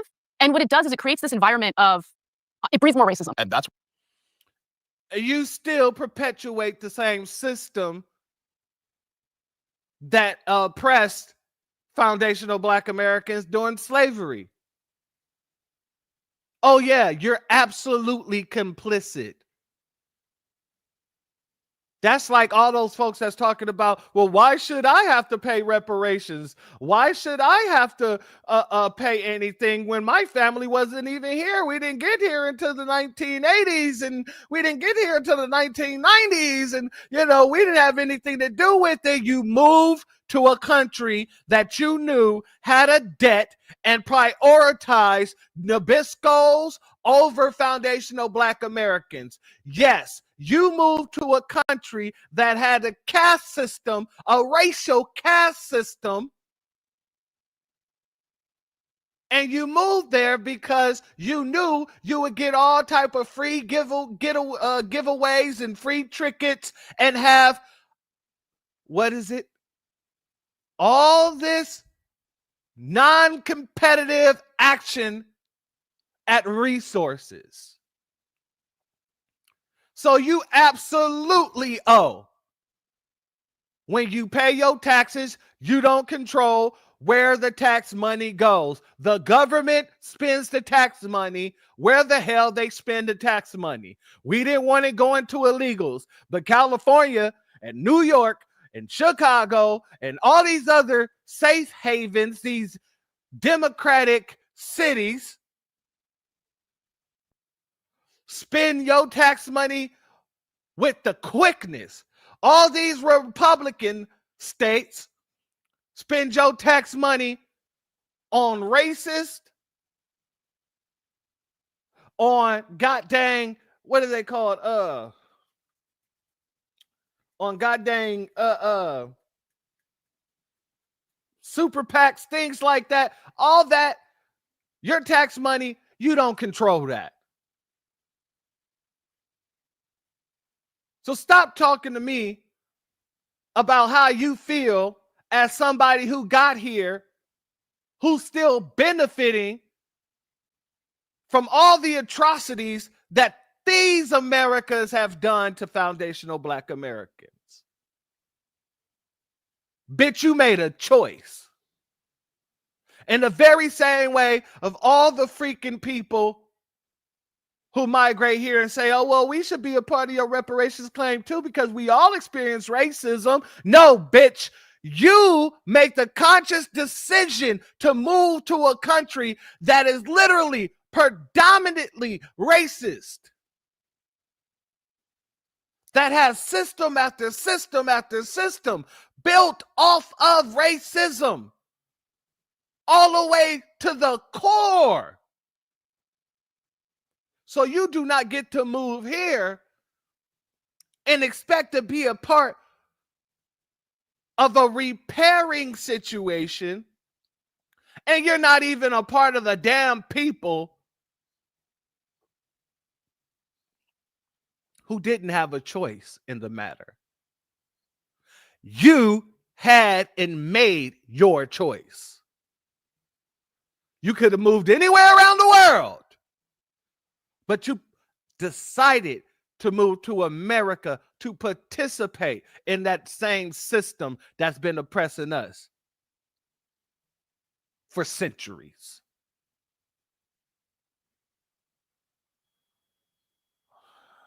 Let's let this dude continue. Why racism is a problem, no matter who it's directed toward. If you enjoyed listening to that, I post exclusive videos on taboo topics that we're not allowed to talk about, but we really should, on my newsletter. There you get exclusive videos that I don't post anywhere else. So if you want to get access to that, go to the link in my bio and drop your email for more. I wouldn't give my email to none of these tethers. They mess around, be selling it, farming your information and selling it. I'm gonna be 100 with you. Now, family, I wanted to show you this clip of this dude and everything we done been through thus far to ask you this. What's the difference between this tether and these tethers here?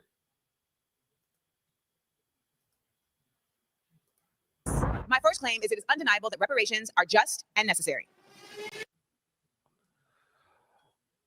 Both of these, one's Republican, one is Democrat, but in both of these videos, you're seeing no FBAs in the room. All tethers. Even with Amanda Seals. Tether. Now, we spoke about this briefly when I saw the commercial for this in one of my other broadcasts. However, I want to dive a little deep into a couple of these folks and their logic and their white supremacist, once again, talking points. But before we go there, family, we're going to take a short commercial, non-commercial break in the words of our good brother, Jason Black. I want to give a shout out to our brother, Black Truth United. I want to give a shout out to our brother, Black Truth United. Let me do it like Umar. I want to give a shout out to our brother, Black Truth United, for everything that he's been doing when it comes down to the B1 Rolodex and making it so accessible for our brothers and sisters. So I asked my brother if he would mind doing a commercial because I wanted to implement some commercials, and our brother got it done.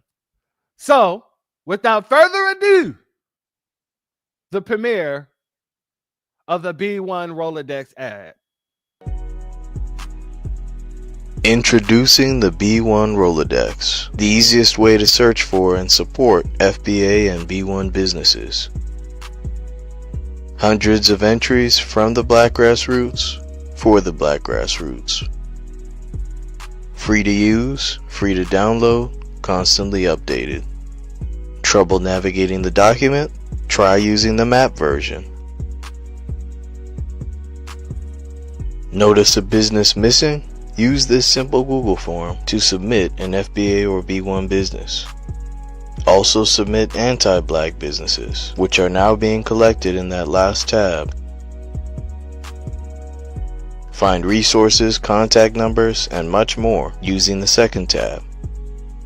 All the info you need to start practicing group economics today. Go to blacktruthunited.com. That's blacktruthunited.com.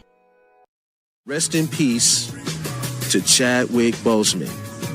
He was the star of Black Panther that died today. I got a dream. One day. We gonna work it out. One day. We gonna work it out. One day. We gonna work it out. In a world of internet lies, we all look for love.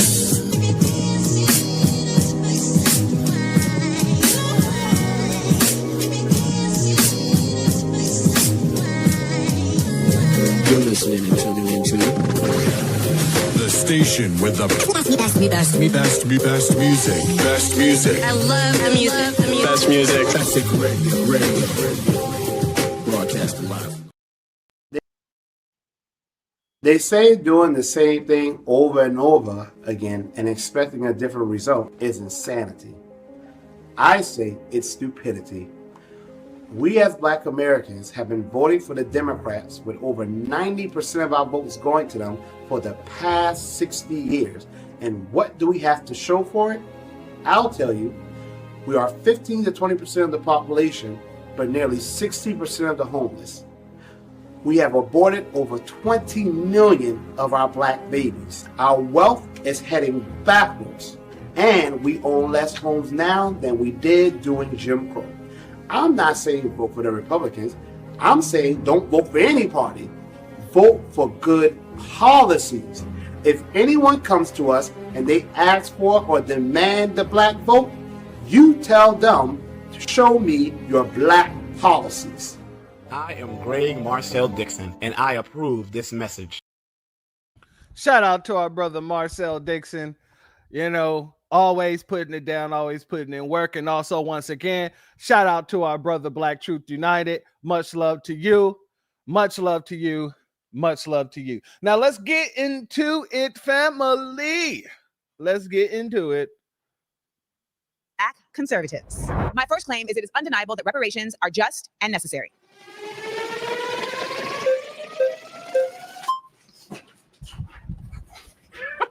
All right, reparations, fair, necessary. My question would be, who's going to get it? Why would they get it? And how long are we going to sit here focusing on trying to get reparations? It's been how many years since slavery? 150 years, 1865? Whenever there's a real thing that the country wants to do, they do it. Stop Asian hate. Okay, there's a problem with the Asian hate. Let's draft a bill, sign it, and it's done. All right, family. Real quick, I'm going to take this out because I sped this up in order to make sure I don't get no hits. But I'm going to slow it down just for a second because I want you to hear the accent in this man's voice. Anything needs to be done is done. With us, it's the carrot they dangle in front of us that they don't. Whoa, whoa, whoa, whoa, whoa, whoa, whoa, whoa, whoa, whoa, whoa, whoa, whoa, whoa, whoa. I don't have a drop for us, but I got a drop for this. We? We. He's trying his hardest to hide the accent, but I picked up on it real damn quick. Don't really want to do. And it's not going to help. We need education. Oh, it's not going to help. No, it's not. We need education. Getting a check from the government is not going to do that. And when all right, let's put it back into the quicker. Like I said, he's definitely a tether. Need proper education. A lot of us and he's coming with the Democratic tether talking points. This is why I believe this was only put together by the Democrats in order to try to get people back on the damn plantation. That's all this is. These may be actors for all I know. Only one of these people I know for certain, one of these people are actually running for office. And that's like the last person she speaks to or something like that. But these folks, for all we know, all of them could be actors. For these institutions where we're not really prepared, we're not really focused, and we don't get things that help us in the real world. So if you want to help black people, a check from the government, from our tax dollars is going to get raised because let's be clear, everybody in here is black. We all American, we got to pay taxes. It'll go to that. So I don't really see how this is going to help us at all. Okay. Well, first I'll start with, it will help on even just a moral level. The reality is that the United States has become very comfortable with the fact that it does not consider black people equal. And it shows that in many ways that I'm sure we will discuss over the course of today. But ultimately, there has not been a committed, concerted effort to shifting the mindset around the use of black people as a labor force in this nation back when it was slavery, now in the use of slavery as slave labor in prisons. So on a basic cultural level, reparations.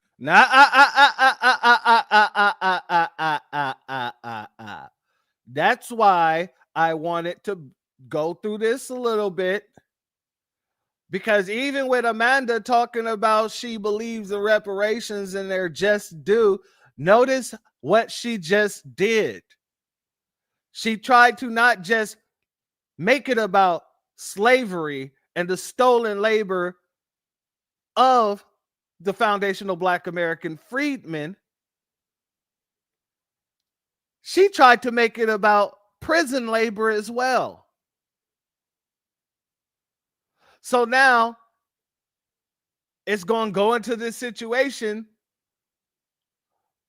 where every prisoner deserves reparations too, because they're technically enslaved.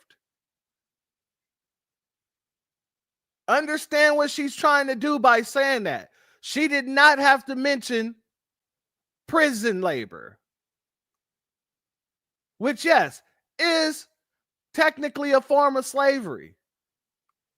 However, that is not directly, I don't want to say directly tied to us in a certain way, because of the fact that you have white folks who go to jail and are subjected to the same labor. You have Asian folks who go to jail and are subjected to the same labor. You have Mexicans who go to jail and are subjected to the same labor. We're talking about something that specifically happened to and affected foundational Black American, aka the American freedman. Shalom and salute to our sister C. Terry. Thank you for being here, family. Much love to you. Are an act of repair. They are an effort to say, our bad. We see you now. We have seen that done with Japanese folks who were put in internment camps. We have seen that done with Jewish folks. We have seen that done even in the case of slave owners who received reparations. When it comes to the use of tax dollars to pay reparations, and this is going to come up a lot today, it's a matter of values, right? For me, my value system circulates around the fact that I think that as a community, we should all be engaged in repair for our community. So I don't think there should be any problem with there being tax dollars spent at repairing consistent efforts that have been made to impede Black people. So the reparations you're talking about are not just related to slavery. There's reparations that have been discussed all over this nation in different communities as it relates to particular massacres, as it relates to redlining and the impediment of Black people to earn wealth by having property. There's been impediments in various ways that can be repaired. And I want to also just add, there's reparations that are considered a cash payment from a government. There's also the version of reparations that shows up in how funds are applicated to specific groups of people. So there's multiple ways in which what you're stating cannot happen could very well happen. Okay, now as far as the money going towards certain things is going to help us, let's look at Baltimore Public Schools. They get, I think, the third most money per pupil in the US of A, like $15,000 per student, but yet the majority of the population that comes from that environment can't read. They're illiterate. So we're dumping money on the situation, yes. And who are the people who are in charge of them schools? What are the superintendents making in those areas? See, they love to bring up the fact that, hey, they give all this money over here, but yet our students can't read in those same areas. Then who should you be blaming? The people in charge. Who are the people in charge? The Nabisco, the very same people who don't want to teach history, who don't want really anybody to get reparations. So it will only make sense that we get paid reparations, because then we wouldn't be subjected to their schools. Our children would be able to go anywhere that we hand select, just like the Nabisco children when they're put into what? Private schools. And while you're talking about our children not being able to be educated, when you put a side-by-side comparison, Black children, white children, Mexican children, or anybody else's children in public school K through 12, Black children excel more than any other group as well. Even though we are not properly funded, even though we don't have the same resources as these Nabisco schools in the Nabisco areas.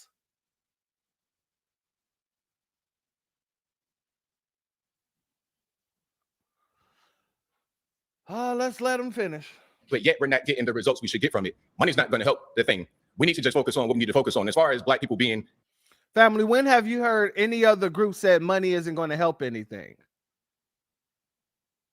When have you heard any other group say money is not going to help anything? This is how you know you got an agent in your face. I'm going to tell this story. I told it on X. I was having a conversation with somebody, and the situation of, Republicans and Democrats came up, and I explained to the person how I don't mind Donald Trump being in office because, I like my racism to be visible. I don't like coverted racism.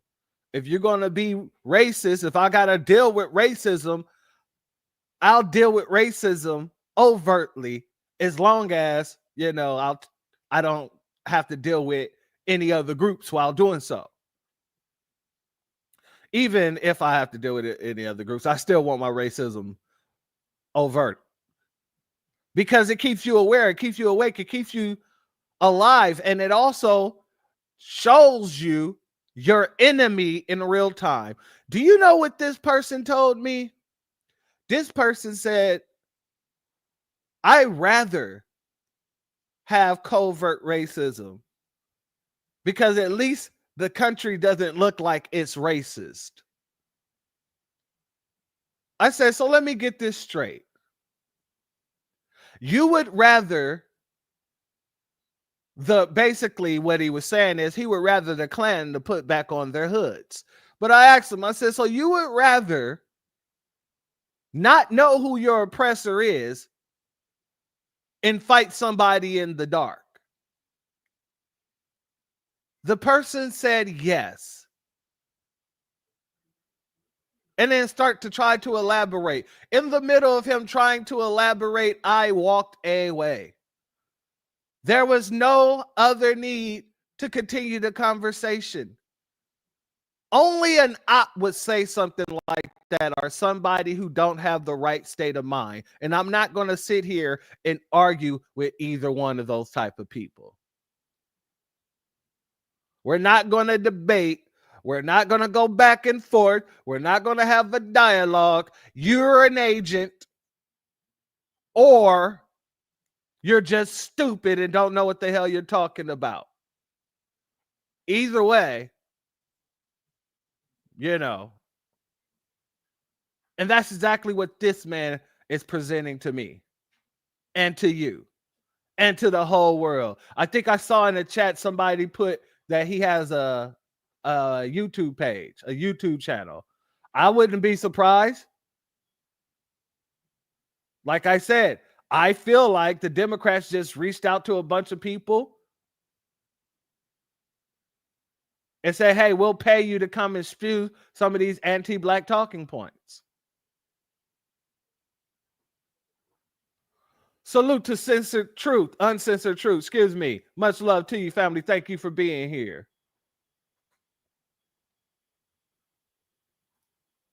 Salute to Black Are You. He said, we know what to expect from the Nabisco. Dark tethers are dangerous. Abso-damn-lutely. Abso-damn-lutely. Because they can blend in. It goes right back to what Ali was talking about with the 10,000 snakes. With the 1,000 snakes could be good. Although he was talking about the Nabisco, we can now use that when it comes to really these black immigrants, because more and more we're seeing, even though there's 1,000 good ones in there, we don't have the time to siphon through the 10,000 snakes that's in there in order to find the 1,000. We just don't have the time. But let's continue, because I want to get through this. Because labor force of this country. What else are we doing? We got 25% of us on some kind of government assistance. 1 out of every 3 black men will go to jail. We got to do something. We got to work with our hands, work with tools, do something, because we're not doing much of anything. And also, one more piece here. Reparations, again, always up in front of us, never going to happen. As long as you've been living, as long as I've been living, as long as everybody been living, they say we need it, and it never gets done. One more piece. You just said one more piece and you added another one. I promise. So hold on to it. No, hold on to it. I'm going to land the plane. So then he goes into that same old defeatist nonsense that all these older generation Democrats say all the time. Man, we ain't never gonna get no reparations. What you need to do is pull yourself up by your bootstraps. That's what he just did right there. Hey, I'm gonna land the plane, I promise. Reparations is a thing, like I said, it's a carrot dangle in front of us. They're never really going to get it done. And if it was going to get done, it would have already been done. It's just something that they're using to try and make us stay Democrat. That's what I wanted to say. Well, Democrats are not doing reparations either. This is nonpartisan. This is black partisan, baby. Okay? Well, this is nonpartisan. Who do we vote for? Who do we vote for? Notice how she using our talking points See, this is, and we're not going to play the full damn thing because, as you see, it's an hour and 31 minutes, and we don't have all that time here today. However, maybe I'll do a breakdown with specifically just this, specifically just the Jubilee. But we're going to touch on a couple of other people before we get up out of this clip. But notice a lot of people was going around praising Amanda for her responses. Everything that she's saying, she's been listening to the Black grassroots, I guarantee you, because she's mimicking and parroting everything we've been saying thus far. Nothing in any of this that she has said has been anything different from what we have said, with the exception of her trying to swindle certain talking points into our talking points, like the people in jail and the slaves. Salute, John Son. Thank you for being here, family. Much love to you. For 90% of the time, there's no incentive. To be quite honest, you're not talking to a Democrat. You're talking to a radical. Okay, but let's land this plane very quick. Who do we vote for? That's another thing she made sure to do with a lot of these folks here. Don't call me a liberal. Don't call me a Democrat. All of a sudden, she's so independent. But family, we've seen this, whether it's Kareem Jean-Pierre, whether it's Joyless Reed, whether it's Angela Cry, lettuce and tomato on the side, whether it is god dang Tiffany Cross-Eyes, Andrew Gillum, no matter who it is, they love to say they left the Democratic Party and that they're independent. But everything that they talk about goes right back to the Democratic Party. Everything that they speak on is in protection of the Democratic Party. Do not let these people fool you by saying, I accept, by saying that they're independents. They're not independents at all. They're not independents whatsoever. Exactly. Moise Lamont Hill, or Moise Lamont Shill, thank you for that. He's another one. And there's many, many more. What is it? Conscious Fleroy. He loves going around talking about he's an independent, but you always see him booed up and clicked up with the Democrats. Always remember, none of these people are independent. They're just playing a game trying to get us back on the goddamn plantation. Let's land this plane quickly. You're talking to a radical, not a Democrat. Okay, and you are your. Oh, snaps. Oh, snaps. Yo, family. Apparently, Amanda Seals is a radical.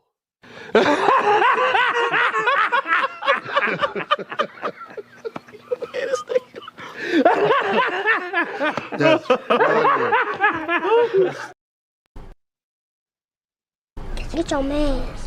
All right.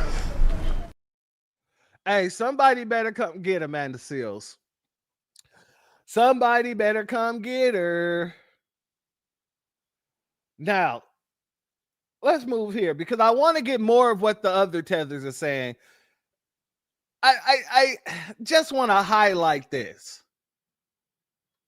Into criminality. Black males who grew up without a father are a correlation to the Black community, and disagree. Result of underinvestment and over-policing. So you say that black crime is due to underfunding and over-policing, essentially. Yeah. I actually don't necessarily disagree with one of those. I think that, however, the government, who do you think should be responsible for the funding piece of the Black community? Should that be something that the government should step into, or should that be something that we as Black people need to handle ourselves? Dr. Jordan Peterson and even Thomas Sowell and several others have stated one thing, that poverty and crime, there's... Family, the man mentioned Thomas Sowell. The man mentioned Thomas Sowell. The economist that's never called to talk about the economy. The man mentioned Thomas Sowell. Jesus Christ. positive correlation. There's also a positive correlation in the Black community of absentee fatherism being one of the root causes leading into criminality. Oh, Jesus Christ. It's the same old white supremacist talking points, family. It's the same old white supremacist talking point. Fatherless homes, Black criminality. Even though the sister said that Black fathers are the most involved in the everyday activity of their children's lives, whether they're in the home or not, that doesn't matter. They love to bring up the 13% of the population, 50% of the crime. And even though the FBI have come out and said that that's incorrect, that doesn't matter. Even though we are the most arrested, but also we are the number one group to be acquitted in crime, whatever the situation that happened, that doesn't matter. 56% of all acquittals, that'll be us. And that doesn't matter. All that matters is funneling in white supremacist talking points. Over and over and over, try to make it stick. Salute Ivan Curry. Thank you for being here, family. Much love to you. Black males who grow up without a father are 10 times more likely to engage in criminal activity. And so I think Can I put a pin right there and ask you a question? Let's see what the fact check say here. Research clearly shows that there is no correlation between absent fathers and a high likelihood to engage in criminal activity. Researchers have reached different conclusions on the exact percentage. Do you know why? Because I've done a broadcast on this channel showing and proving how 70% of all statistics and research are false, because the research tend to favor whoever paid for the research to happen. And there were several examples of this. Coca-Cola, they paid billions of dollars in order for scientists to say that, well, you know, sugar had no tie to diabetes.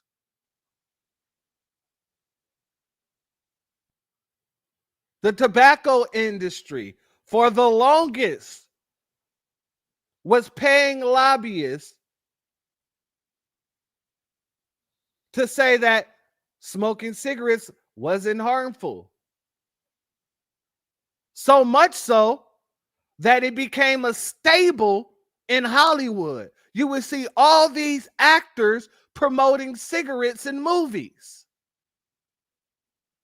Shalom and salute to Breeze Omega. Thank you for being here, family. Much love to you as always.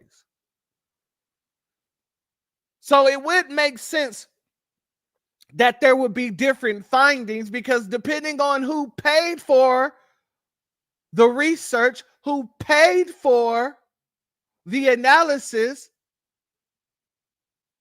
the science will 9 times out of the 10, well, actually 7 times out of the 10, which is 70%, will favor whoever paid for it in the first place. Let's be very clear about that. Salute to our sister Key Prince. Shalom, my sister. Thank you for being here. Much love to you as always. Now let's move on to the next tether. Like I said, I just really want to touch these talking points. Hold up. Because there's a lot of these tethers. especially this tether right here, who's Nigerian,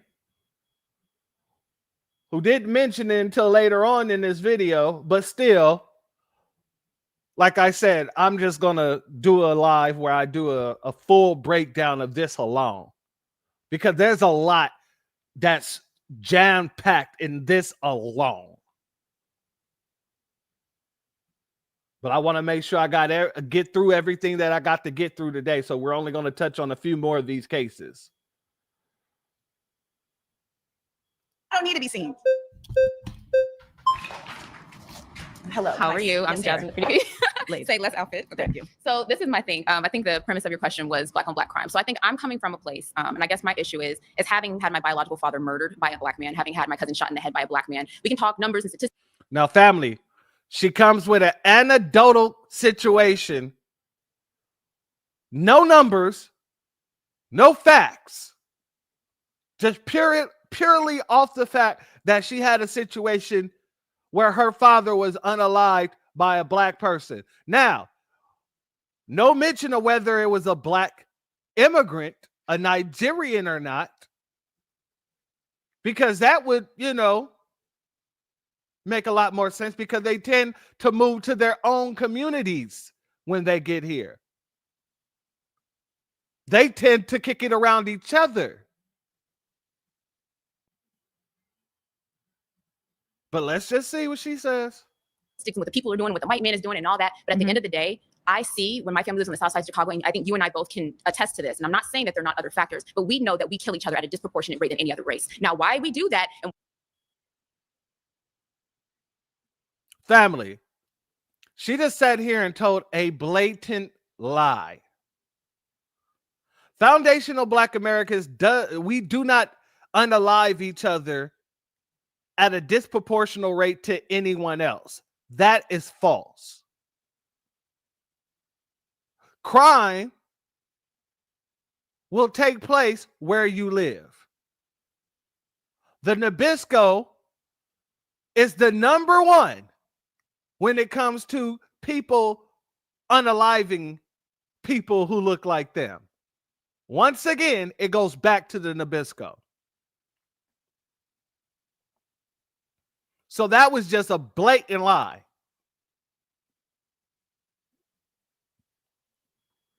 Why 6,000 to 9,000 black men are going to be homicided or killed or whatever by the end of the year annually by other black men, whereas the likelihood of a black man being killed by a white police officer is less than 150 per year. We know that we kill each other at a higher rate. So I'm not debating that there are not factors at play.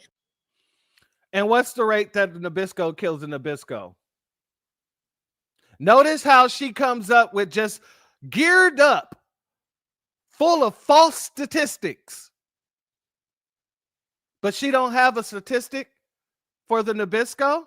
You should be able to give an apples to apples comparison. Majority of the crime in America is done by a Nabisco, including mass unalivings. Now, even though many of the times when you look at a mass unaliving, a mass pupuming, the reasoning is always got something to do with foundational Black Americans. But when you look at who they're actually hitting, a lot of the times it's in their own communities.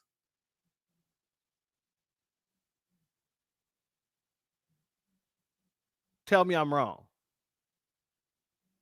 You have instances where they come to our community as well, but for the majority of the time, school shootings tend to take place at that child's school, in his community.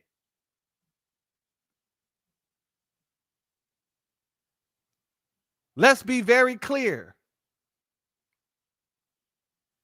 Exactly. They'll take out the whole damn family.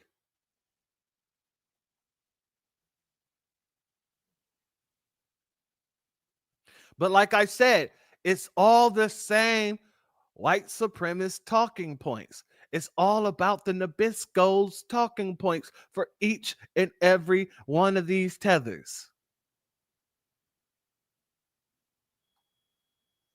The very same as this tether here.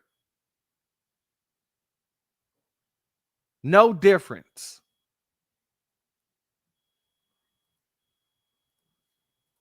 But because I've lived the experience as a Black woman losing my father to be murdered by a Black man, walking I'm down sorry the to street, hear that, by the way. no worries, thank you. But walking down the street in inner cities and different things, knowing that it's more likely that my own brother will rob and rape me than a white man or a white officer, we got to be real. What's your proximity to white men in the South Side of Chicago? Are there even white men around to rob and rape you at the same rate that there are Black men? There are white men around At the same rate. There wasn't a lot of Black people in there, but then that doesn't justify the fact that we're destroying each other. So even if we Nothing, like, we can agree on that. okay, sis. because I feel like a lot Nothing of times liberals justifies. are like, well, I'm not a look, the way liberal. people are killing I am not people. I'm not a liberal. Okay, well, I will say that people that sometimes have your stance that are against conservatives, maybe they have this claim that they're making it up, they're making up the numbers. We know that we do that to each other. So I want to get to the root of the issue. Why are we What is the killing root each of other? the issue? I think the root of the issue is we've lost our values and we've lost our resilience as Black people. We sit there and we talk about what the white man did, and we talk about slavery and everything like that, but we have no self-accountability and say, you know what, at the end of the day, that is my Black grandmother, that is my Black sister, you are my Black sister, and you know that a Black man is more like A woman who has no ties to the lineage here. This is why we don't say you are our sister anymore. When we tried, y'all was making it very clear that you wasn't. All of a sudden, now y'all think that y'all could come and speak about our history as if we should toss it to the side to help protect people such as yourself.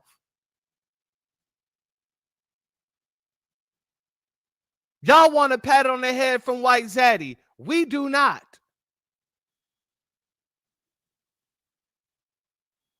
It is y'all who want the pat on the head.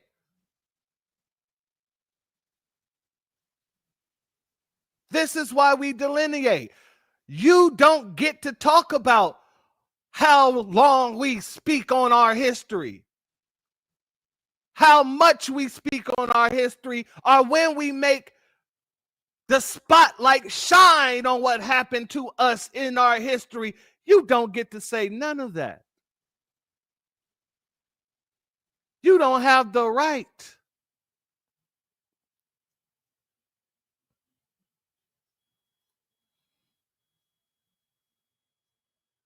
to rob you or commit some type of crime against you. And that's what we need to get down to the issue of. And like you were talking about earlier, like, hey, well, what's going on? You know, what do you think the answer is to one of the brothers that were speaking? I think it's the breakdown of the family. I think, like he said, because of our poor choices, and what happens is we look at domestic violence, for example. When domestic violence, women or men or even the breakdown of the family, when statistics show that our families are still working together to raise children with no issue. Now, is there some issues when it comes to marriage? Sure, but that's across the board.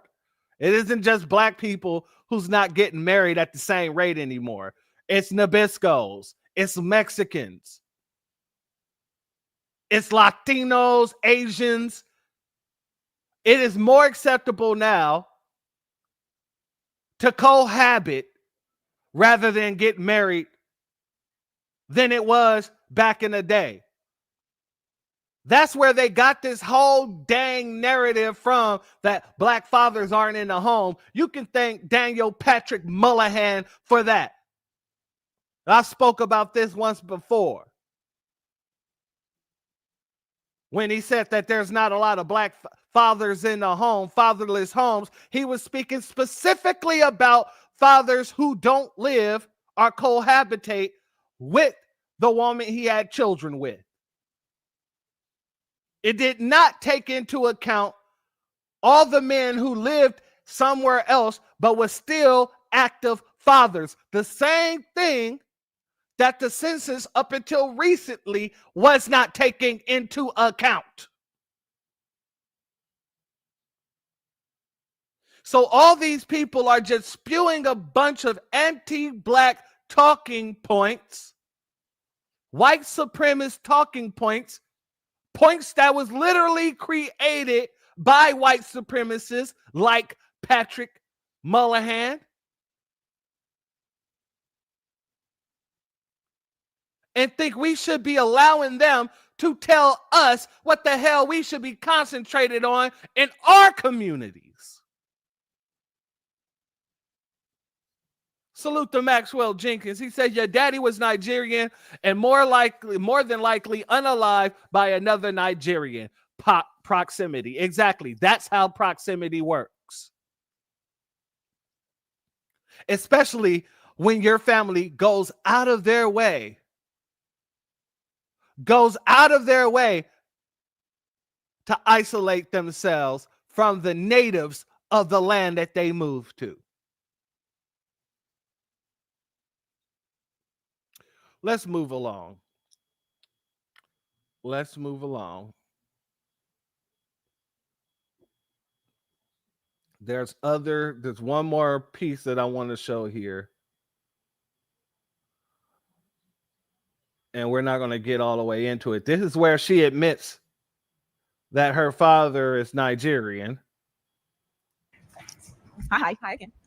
We cool now? We good. We good.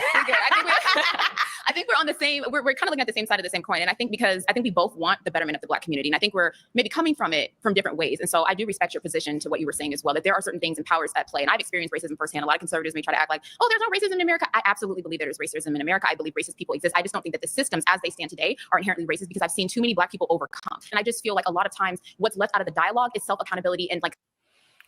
Family, she says she don't believe the system of white supremacy exists because she saw so many Black people overcome.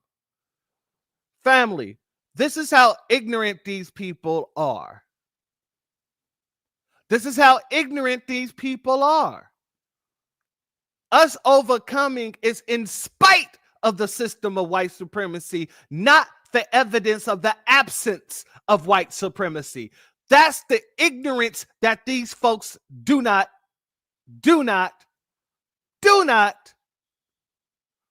well, actually, they do possess. That's the knowledge that they do not have. Salute Leon Atkins. Thank you for being here, family. Excuse me. I already saluted you, Leon. Travis the Child. Thank you for being here, family. Much love to you.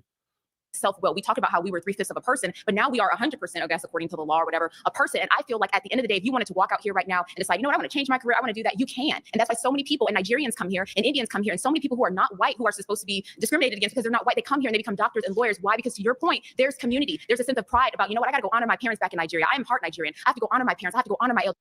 Boom! Boom! Boom! And I guarantee you, if you let all these people talk long enough, we'll have another gotcha moment. She got your ass.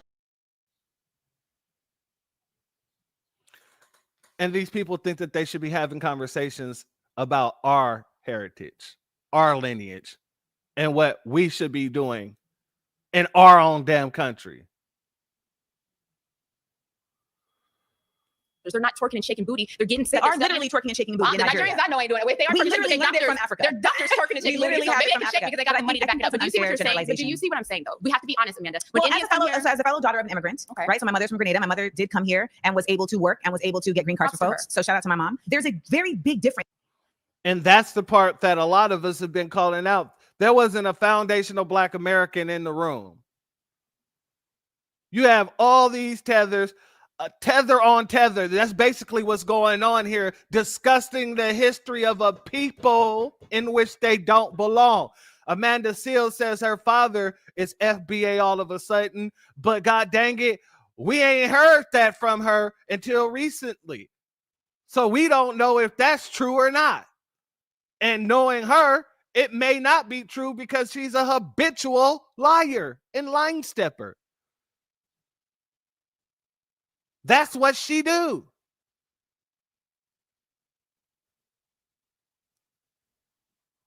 That's what she does. Okay, so let's move on. Like I said, family, I want to make sure that I get through all of this, and I'm not going to try to cut into our brother Black Alpha's time.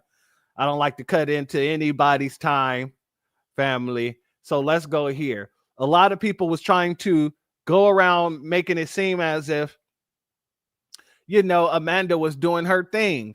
Everybody was trying, well, not everybody, but, you know, a lot of the tethers was running around here. The people, you know, and Black immigrants, not just tethers, but Black immigrants as well, was running around here saying, you know, Amanda ate that up, you know, and I ain't going to say that she didn't. What I'm saying is, yeah, she did, because she's taken all of our talking points from the new Black media. Everything that she'd heard in the Black grassroots. and she used it. Salute to our brother Wild Williams. Much love to you and thank you for being here. And to the troll, get your bitch ass out of here. I told y'all. Y'all a bunch of hoes. Matter of fact, you mother lovers are like Santa Claus bitches. Y'all are hoes. Let's go here, family. If you watched any of the clips with Amanda Seals, you didn't walk away feeling embarrassed for those young people. Embarrassed. You and I were not watching the same clip. And listen, I'm not. Why would I feel embarrassed? They weren't foundational Black Americans. They were all literally Black Tethers. Quite literally. So why would I feel embarrassed for them? I'm just asking the question. Why would I feel embarrassed for a bunch of Tethers who god dang knew what they were doing? Salute to our sister I Am Kiera in the building. Much love to you. So thank you for being here. Amanda Seals, stand fan, don't hate her, don't like her. I'm kind of right in the middle with her, right? There's some things that she did that I do not like, and it ain't for me to forgive her because she didn't do it against me, but it left a bad taste in my mouth. Yeah, it's not for you to forgive because you're not FBA.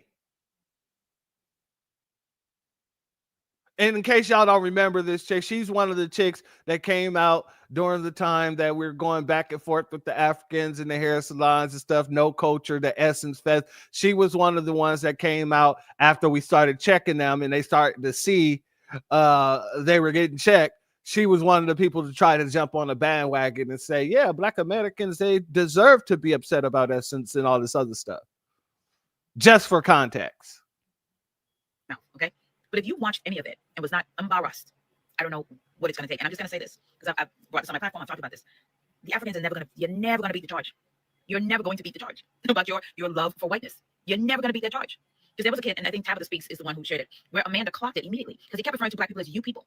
And of course, he was African. Y'all just ain't going to beat the charge. Y'all just not going to beat the charge. And y'all's acceptance of the narrative that white people put out about Black people in this country, it's so embarrassing. It's so embarrassing. It's like some Africans and some Caribbean people have become the white people they complain about. When we complain about white people not understanding history, not learning about history, just giving what is being fed to them. That's a lot of the Caribbeans and some of the Africans that come. Y'all are so intelligent. Y'all go to the top universities. And in all that learning, you get no understanding of Black American history. Like Amanda Seals ate y'all up. And Amanda Seals is also of Caribbean descent. But one thing she knows her Blackness and she knows her history in this country. She ate. Notice how she said Amanda Seals is also of Caribbean descent. That's because that's what she is. She's of Caribbean descent. Asses up. All right, let's go here, family. Black Americans are being Amanda Seals just proved it in front of the whole world. Who is you guys? Members of the Black community don't want to hold people accountable, especially Black people. So KTS-3 was shot 60 times outside of Cook County, Chicago. How many BLM members came out? You earlier said BLM is about referring police. to me as you guys. Okay, that's fine. Are your parents Black American? Yeah, my mom is Black. My father is Black. No, I'm asking, were they born in the United States? No, because I wasn't born there. Oh. So your parents aren't Black Americans. What is going on here? And see, I didn't play this part of the damn thing because I'm pretty sure you guys have seen this clip circulating the web like just consistently. And I'm sure you already understand everything applies to him too. Everything applies to him too. Oh, Breeze. There we go. Timu Trevor Noah. That's exactly what he looks like. Absolutely. Tether Central. Third world features. Oh, you must be talking about her too. Okay. All right. Let's get back over here. Oh, so you guys are all from Angola. Yes. You're not even American. You're not even a Black American. As the daughter of an immigrant, it is imperative that Black people from other places understand the disparate difference that they exist from Black people in the United States. You know what this clip reminded me of? This FBA. What we've been going around saying the whole damn time. What everybody's been trying to make us out to be a hate group for. what everybody's been running around and saying, oh, you guys are a cult for saying the exact same thing like my sister Donna C said for years.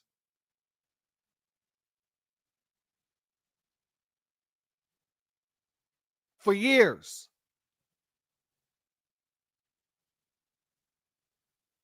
So now, is everybody going to come out and apologize to FBA now that they're up there celebrating Amanda Seals for saying the exact same damn thing that we've been saying for years? They're out here putting out hit pieces on us because we've been saying the exact same thing for years. Newspaper articles about us, which we're going to be going through. There's this new article that I was reading. I want to make sure I get through that, but we're going to talk about that on another day. But they be having news articles. They be making documentaries about us. And we said only what Amanda Seals just mimicked from us. Oh, yeah. I remember that too. We were bots. Exactly. She ain't missed a day of class. She was sitting there with her notebook. In the very same way she diagnosed herself with autism, I believe that she had diagnosed herself as an FBA. She just started taking notes.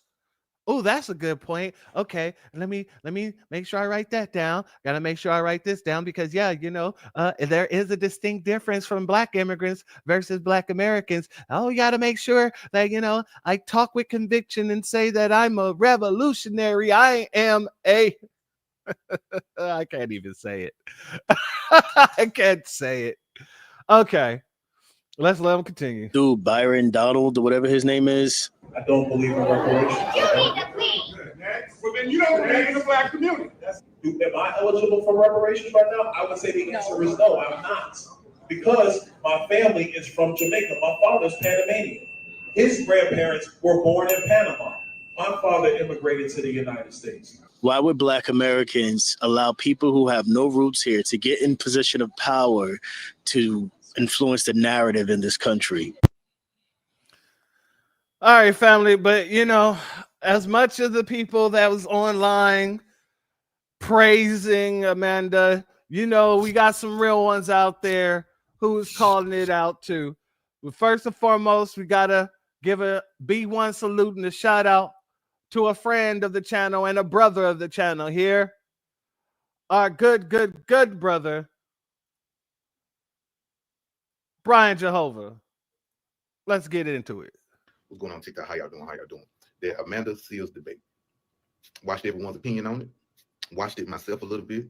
And I wasn't impressed, really. I wasn't impressed. It was like, okay, I get it. But I ain't gonna never forget how this woman was very, very disrespectful and hostile towards foundational Black Americans or Black Americans, period. I would never forget that. For years, this girl been hostile towards the Black American community. For years, and I would never forget that. It's amazing to me. All the stuff we've been talking for years, to see her get on TV and spew 75% of the stuff we've been saying.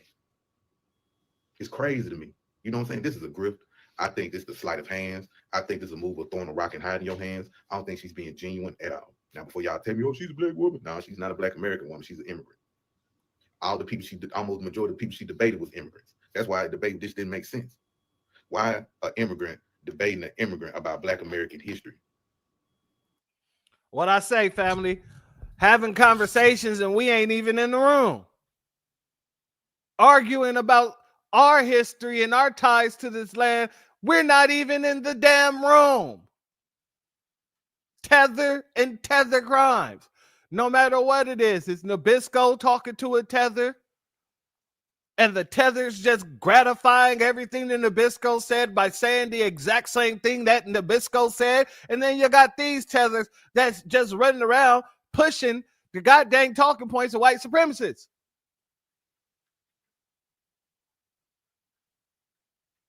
Tether versus tether.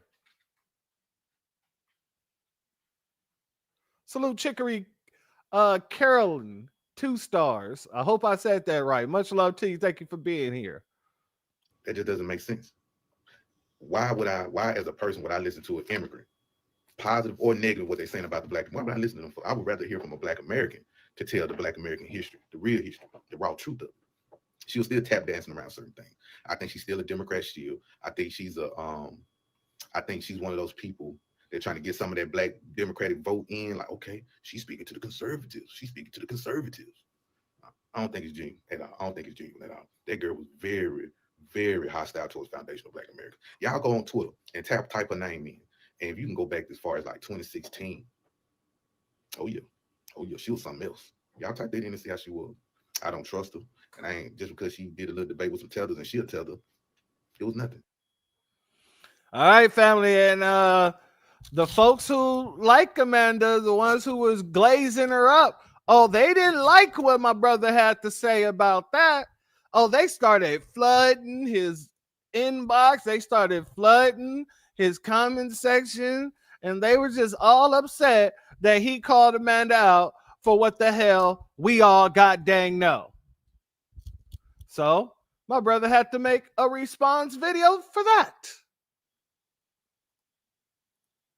How is she an anchor baby when her dad is a black American? Her mom is from Grenada. So because her mom is from there, that makes her an anchor baby. Yeah, she's an anchor baby. That's fine. What's wrong with being an anchor baby?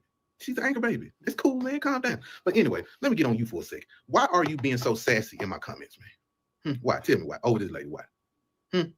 Women, I understand women coming in. You know what I mean? Because women gonna take it for women sometimes. So I get it. So I don't hold that against the women. And I don't hold it against certain men that take it. But why are you taking up for? Why are you being sassy in my comments, man? Telling me you need to apologize because you say you look up stuff and you investigate stuff and you look up things before you speak.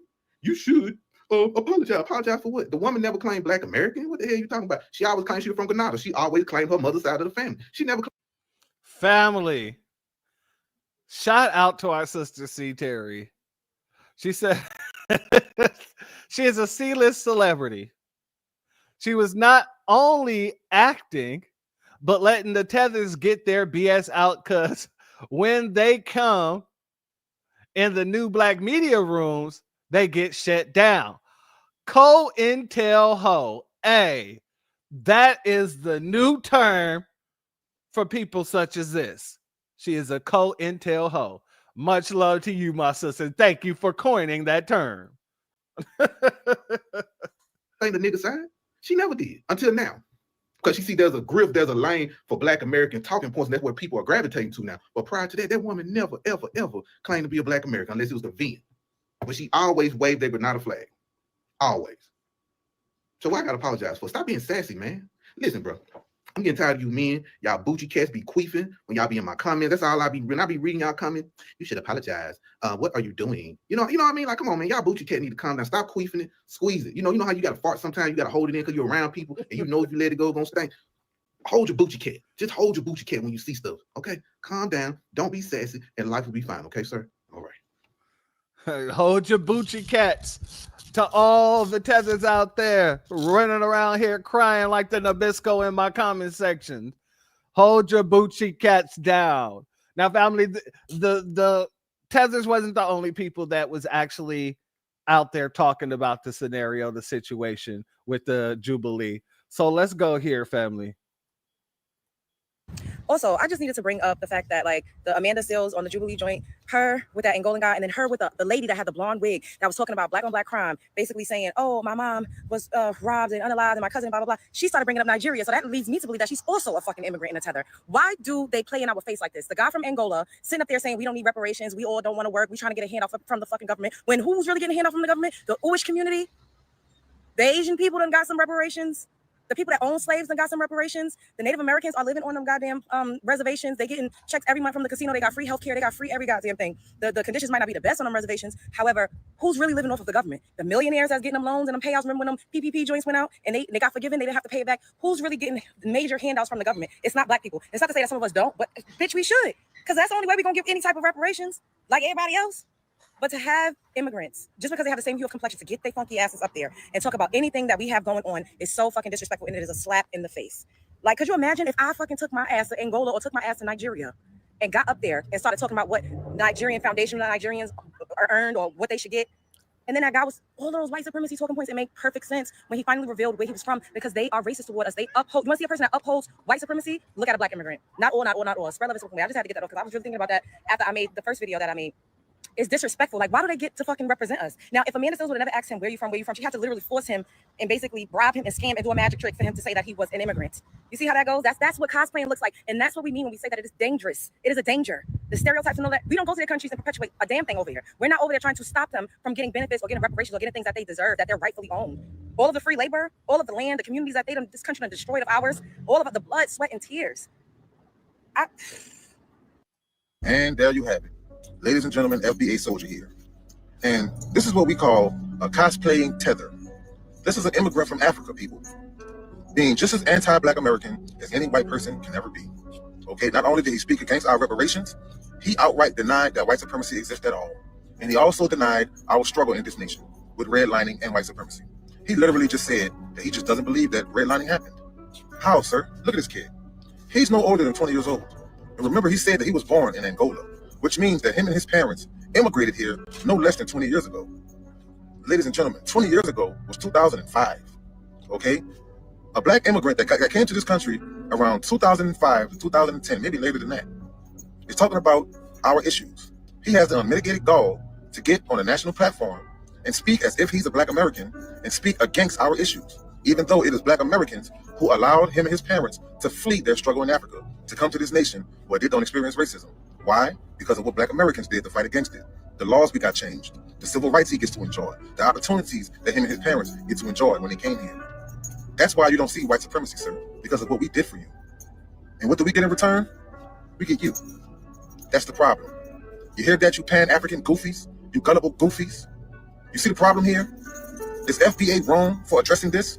Is FBA wrong for not wanting to identify with this? Is this what you call Pan-Africanism? You see how stupid you look? You see why Pan-Africanism is dead? And you just look goofy trying to hold on to it? You just look like an anti-Black American Sambo just like him by trying to hold on to his identity? Notice, people, throughout the whole conversation with Amanda Seales, he was referring to Black people as they and y'all. He never said we and us until he got asked about his identity, which is where the cosplaying comes in. I say it all the time. This is not ignorance. This is not ignorance of history.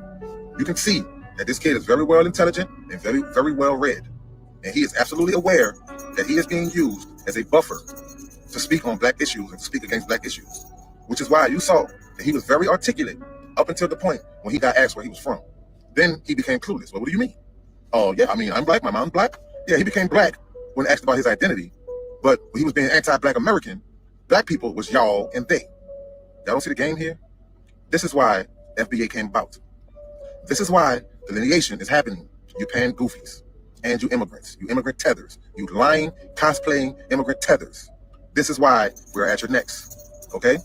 Again, I want y'all to peep the cosplaying, all right? Black people was they and y'all when he was speaking about the negative things about Black America. But then when asked about his identity, he became confused and even lied and said that his parents are Black Americans. Well, he know goddamn well that his parents are literal zero-generation immigrants that immigrated to America with him 15 to 20 years ago. I got to speak on this right now. I'm mortified and disgusted. They really had Amanda Seales versus 20 Black conservatives. And the majority of these people were not even born in the United States, but are all immigrants. How can you speak to the Black experience of Black Americans, foundational Black Americans, and you're not one of them? Throw the whole YouTube away. Throw the whole video away. Throw the whole thing away. Immigrants should not speak on the Black experience or Black problems because they're not a part of it. Period. Point blank. .com.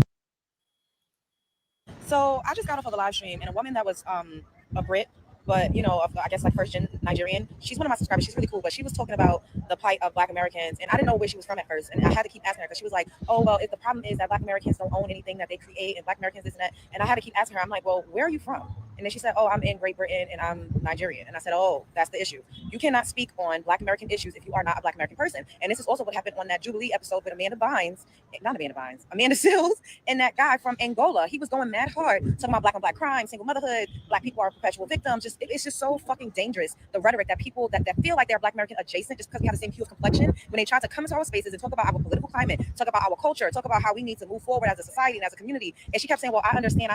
You don't understand. If I see someone getting robbed, just because I'm witnessing it, just because I'm observing it, just because I see it, does not mean that I can relate or directly understand what it is. I was talking about people stealing our culture, absorbing our culture, literally embodying our very essence, taking things that money cannot buy. And she kept saying, oh, well, that's not it. It's about the economy. It's about it's capitalism. And it's like, girl, I get it. Like, multiple things to be true at the same time. But ultimately, it is also about just straight up fucking stealing and erasure. But she couldn't understand it because she doesn't relate. And that guy that was sitting there popping all that hot money cash money shit with Amanda fucking Seals couldn't understand. If you cannot relate, you need to shut the fuck up. Do not talk on the plight of Black Americans if you are not a Black American person. It is very dangerous, especially when a lot of them hold up white supremacy and they fucking do that white racism. They got them fucking talking points. It's very dangerous to us. Yeah. Salute to our sister Aquarius Minded. Thank you for being here, family. Said the Angola guy was a straight tether. All of them was tethers, my sister. All of them. I knew exactly what was going to happen, Damon. I ain't gonna lie. This one, I was like, but she was spitting straight facts. It's hard for me to force her to, cover up when she's spitting straight facts. I don't know the woman. I can't send her a letter and say, hey, I'll be playing your videos on my broadcast. Would you mind covering them bazookas up? Because I want people to be able to focus.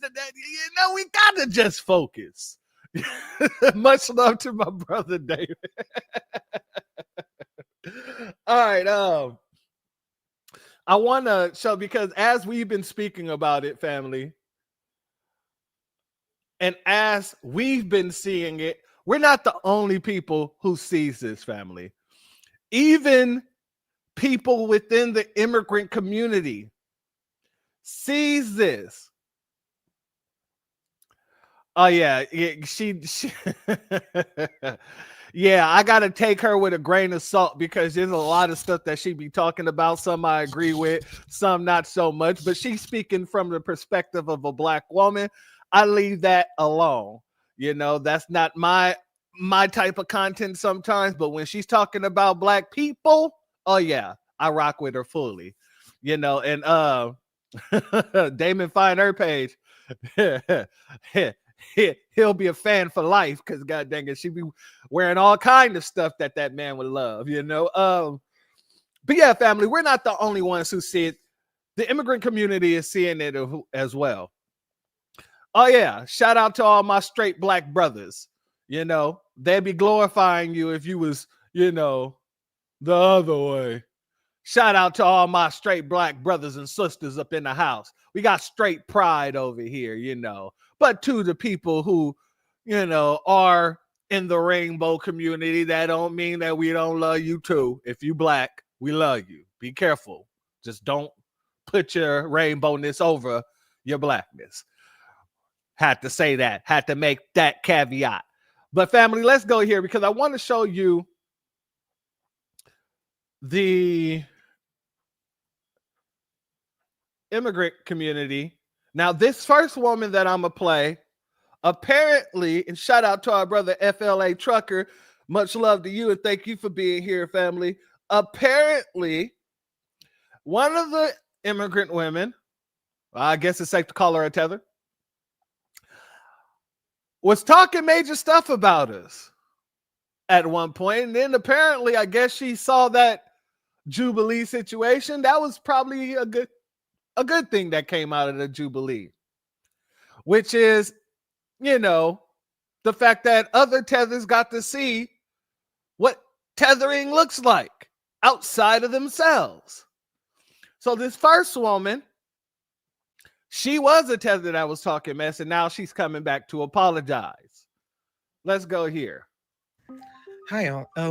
Yesterday I did a post that was as a result of what happened at the Jubilee 20, where Amanda Seals faced 20 black conservatives who displayed an attitude that got me thinking about how we as Africans still behave in America, where we don't recognize the struggles of the African American before we came here, and how those struggles made it possible for Africans to be able to live a life that's stable here in America.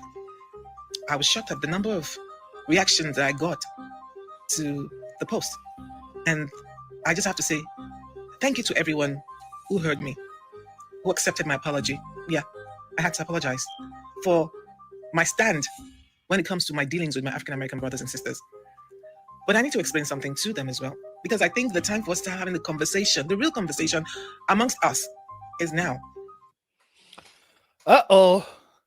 See, that's why I don't really like apologies with a but. You know, people who are truly sorry, they're going to apologize to you. No stipulation, but always has a stipulation. Now I have to listen. Oh, Jesus Christ. Pay attention, damn it. You damn right. You damn right. The beautiful part of this situation is, well, I don't want to say the beautiful part, but you know, the distracting part of the situation is over. Get it together, damn it.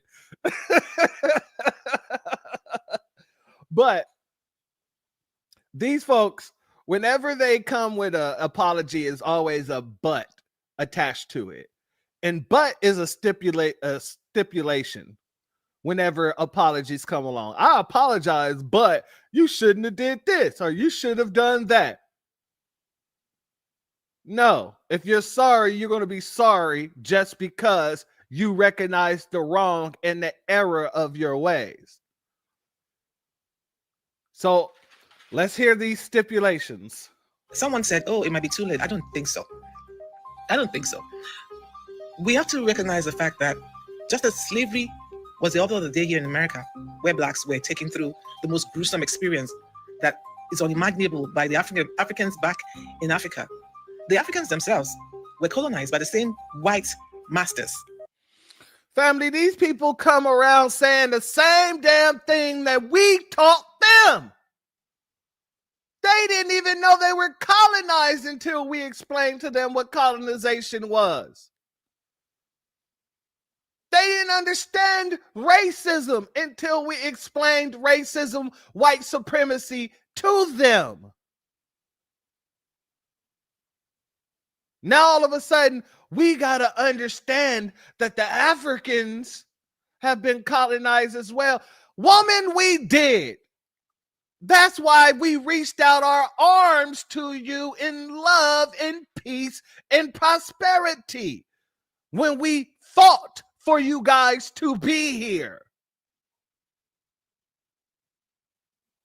And all you did was turn around and spit in our face. And now that we're saying, no, y'all gotta, fight your own battles now. Now you're coming back trying to reiterate every damn thing we already done told you. You want us moving backwards. We're not moving backwards. This train has one destination and one speed. Expeditious. It's going, it's going, it's going, and it's gone. There is no reverse on this train. We gotta understand. We already took the time to understand. You guys just didn't. So now you're learning about everything that we already tried to prepare you for.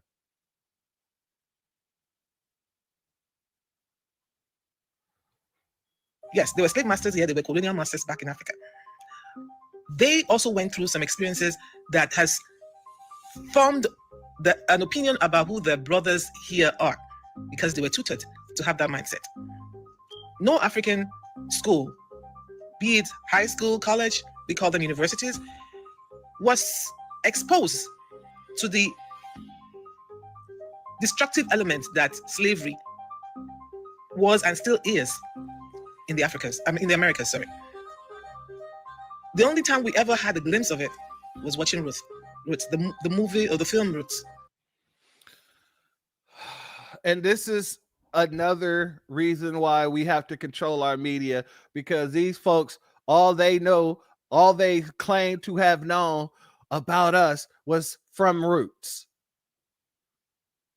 A fictional story. A fictional story. Roots was not real.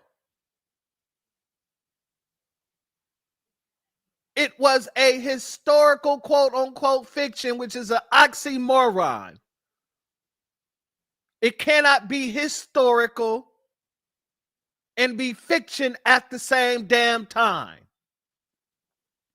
But yet they push that, not just in our schools, but in their schools too, which made them believe that they were better than us, when the actual fact of the matter is we were the indigenous of the land.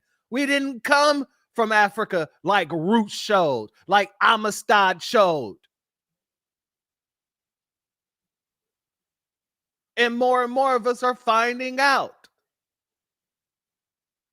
And the ones who came over here was in very, very small numbers.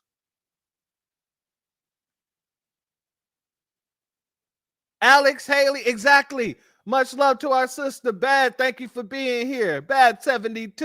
In 1978, Alex Haley was sued for $650,000 for plagiarism for the fiction novel.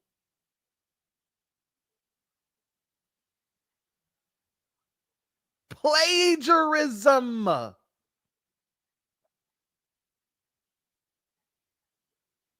And this is where a lot of these folks get their information.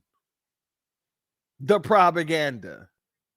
I'm so glad. This is a day to be FBA. This is such a grand day. This is such a grand time to be FBA. In the age of Aquarius, in the age of information flowing strong.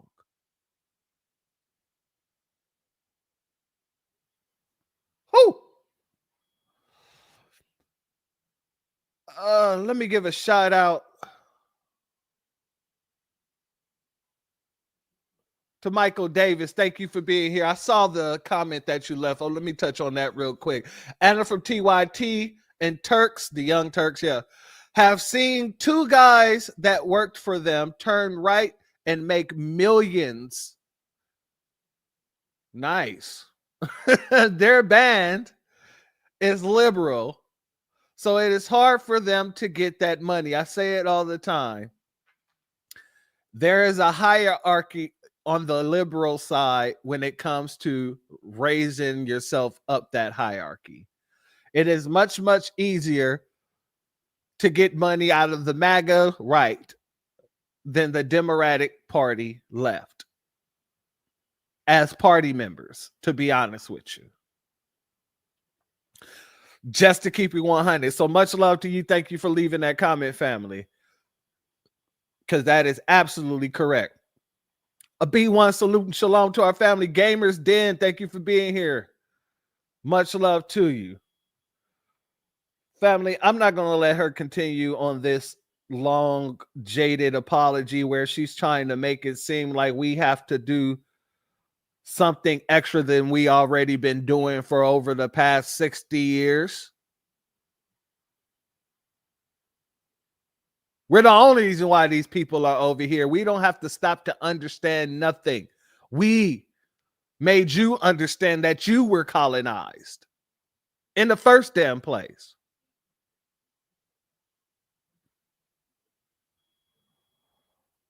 Let's go here, family. The Jubilee presentation with Amanda Seals, the 1 versus 20, shows further that a lot of people in the diaspora, the Caribbean and Africa, they tend to think that they're better than or more superior than Black Americans. And I'm here to tell you guys, because I told you before and I'm telling you again, had it not been for Black Americans, we would not be here. We are walking and living and existing in this country because of the blood and the tears and the sweat of Black Americans. They built this country, and they were never compensated for everything they did for these United States of America. They were not given the rightful pay for the work they did, and they're still paying to this day. And you come here and you're running off your mouth. Thanks to Black Americans, you got the right to come here in this country, running out your mouth, acting like you're better than Black Americans, or acting like you get to where you were because of your parents. Now, if your parents were not born here, they also benefited from the hard work and the blood of our Black American brothers and sisters. Guys, we need to stop this madness. We don't have the right, we don't get the right to come here and be like you people. And talking, I don't care about you and your conservative talking point, but you have to have the knowledge, you have to have an understanding of history. You, before you come here running off at the mouth, you should at least get some understanding about the Black American experience, about slavery and how it affected the Black family, and how slavery is still affecting Black Americans to this day. There is so much proof around, like Amanda spoke about redlining, but there is like so much proof. She spoke about the prison system, that Black people suffer under this system, and the system was created for them to fail. We have to appreciate what they have done for us to make it possible for us to be here existing freely. We have to do better. We must do better, guys, because these are the things that are creating the division amongst us as Black people. So, family, if the Jubilee situation with Amanda Seales Shielding, you call her Amanda Shields, and all those other Tethers did nothing else, it held up a mirror to Black immigrants. It held up a mirror to Black immigrants. It made sure they understand the nonsensical madness that they be spewing off the backs of foundational Black Americans. You see, these folks are going to learn or find out the hard way, but they're going to learn that you don't have the right to speak for us whatsoever. You keep your damn mouth closed when it comes to our politics. You keep your damn mouth closed when it comes to our reparations. You keep your damn mouth closed when it comes to Black American history, foundational Black American history. Keep your damn mouth closed. Because you are not us. You are not like us. And you're never gonna be us. Let's be very clear about that. And speaking of people who don't speak for us, we gotta go here, family, real quick. We got to go here real quick, family. We got to speak about the Aflini. Aflini. You see, everybody is starting to call her out for the coon and agent tether that she is. Everyone is starting to talk about her role in Black Lives Matter, and now Harriet's wildest dreams, which is Black Lives Matter 2.0. Salute to the ears that hears the truth. Thank you for your Cash App donation, family. Your donation is blessed tenfold, and I appreciate your contribution. Let's read this here. This fraud, Panamanian and Jamaican, Aflini, constantly disrespects Black Americans while exploiting our history and suffering to push white liberal policies. And she hates straight Black men until she can exploit our deaths to push white liberal policies like she did to George Floyd. Disgusting. And what does it say on her shirt? Black trans lives matter. These were the weird people that we were seeing come out during these protests that we were at with a bunch of weird stuff. Twerking on police officers, bringing out all these trans people to do all these sickening, weird things while we were out there stomping for justice. The exact same thing that Black Lives Matters was doing. So I'm in no surprise. Tamika Salary's little sister. I am not surprised at all that she was actually tied to not just Black Lives Matter, but to move on then into another Tether organization, another operation that's funded by George Soros and the gang. Salute to Faith Speaks Life. Thank you for your Cashapp donation, family. Your donation is blessed tenfold, and I appreciate your contribution as always, family. Another George Soros funded organization by the name of Harriet's Wildest Dreams. The pro-ho activist is getting called out left and right.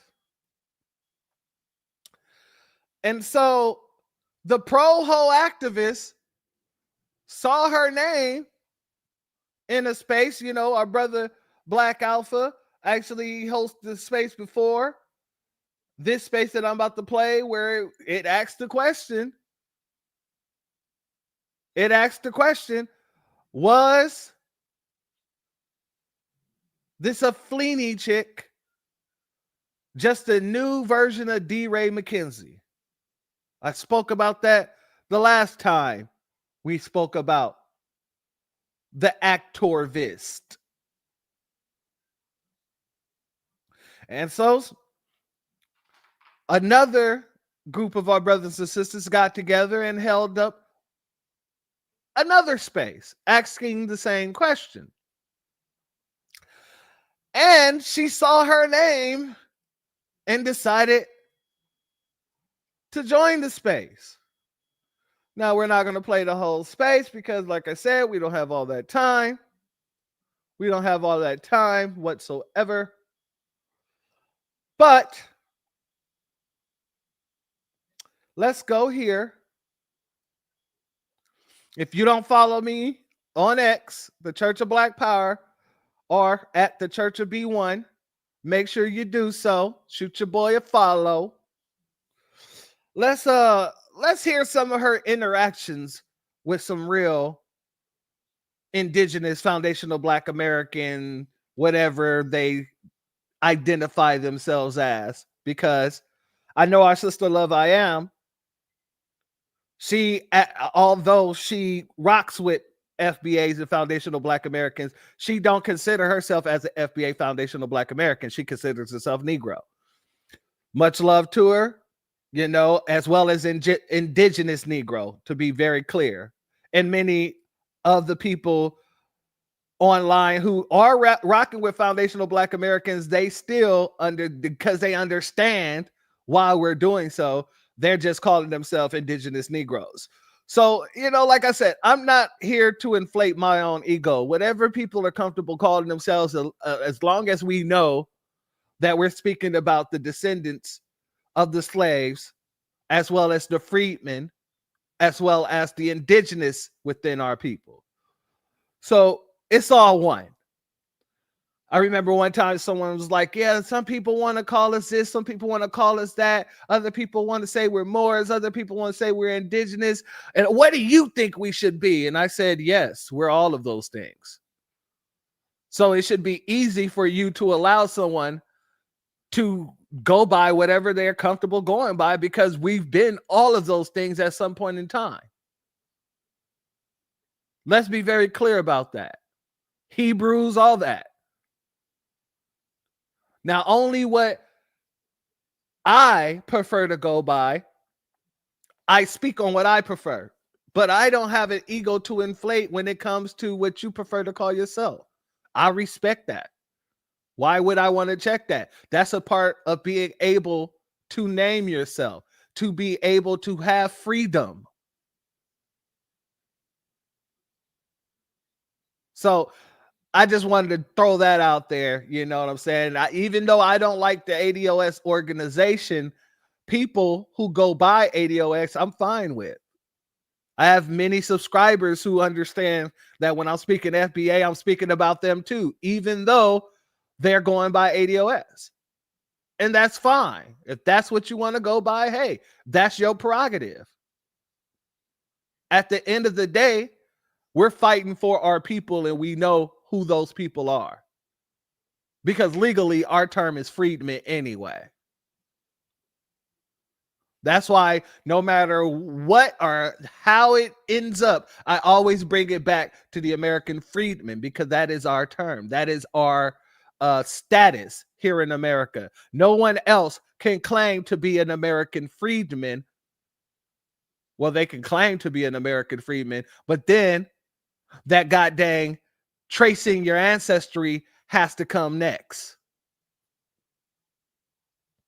You can't come here from Angola and say you're an American freedman. You can't come here from Nigeria and say you're an American freedman, because when your Nigerian parents are brought up, you're going to be called and showed to be a lie. In the very same way that people hate the term foundational Black American, because it's hard to weasel their way into that. Nobody else is foundational. In the very same way, Native Black American, nobody could weasel their way into it, because nobody else here in America are Native Black Americans.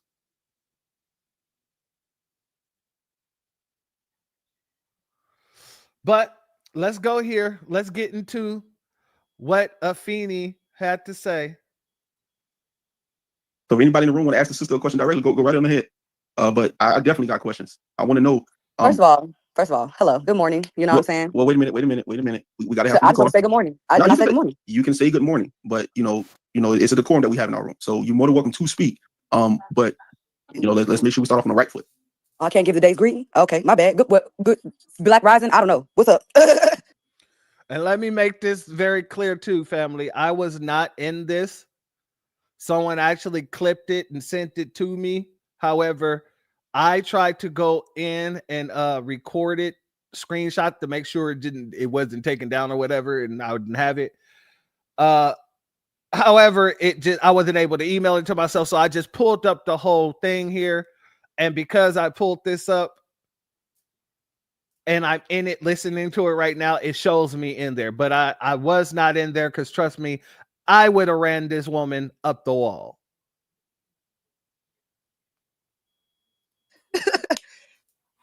Well, good morning. How you doing? I'm in a lot of pain. I am kind of wondering why a bunch of people who actually don't know me, have never been in community with me, never been out. I don't see folks outside where I'm at. So I'm wondering why y'all are talking about me. Notice how she just did that, family. I don't see y'all outside where I'm at, so I want to know why y'all talking about me. I'm in a lot of pain for getting slammed to the floor for recording, quote unquote, a bunch of use that we didn't see in the clip. Yeah, okay. But here I am. I'm here to have the discussion. Let's talk about it. All right, cool, fair enough. So question number one is this: you have certain people that are on this stage blocked, and they say that they don't know why you have them blocked. So are you familiar with anybody on this stage? if you're blocked by me, it's probably because you called me a derogatory name. It's probably because you said something in my mentions that was uncalled for and ridiculous. And at the end of the day, here's what I'll say. The internet is not a real place. Like, because I'm not about to spend all day talking to y'all and arguing with y'all. What I'll say is the internet is not a real place. If what I do in real life is not sufficient for y'all, that's fine. Everybody in this space can go ahead and grab a bullhorn. Go ahead and grab your reparations council. Notice how she's making it seem like we ain't out in the streets. Like we ain't been out there, and like we're not out there now. As if we're not representing for our people. You wasn't out there representing for our people. You're literally a plant. And you're getting upset because people are calling you out because you are a plant.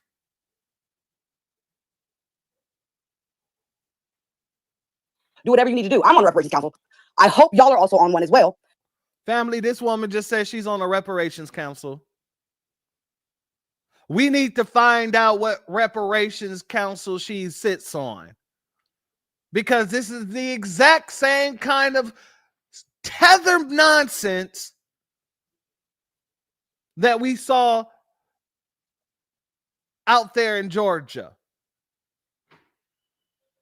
Where the Jamaican want to crash out because somebody said something allegedly to her tethering ass daughter.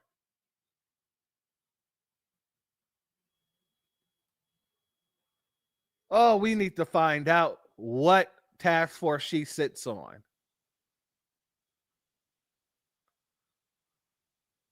And make sure that y'all are outside doing the work that y'all say that I'm not doing. Because at the end of the day, I don't have to just justify my resume, my credentials, or who I am or where I'm from to a bunch of motherfuckers that I do not know. Exactly. You don't have to. You know why? Because we know your credentials. We know who you are. We know who sent you. We know who sent you a Fleeny.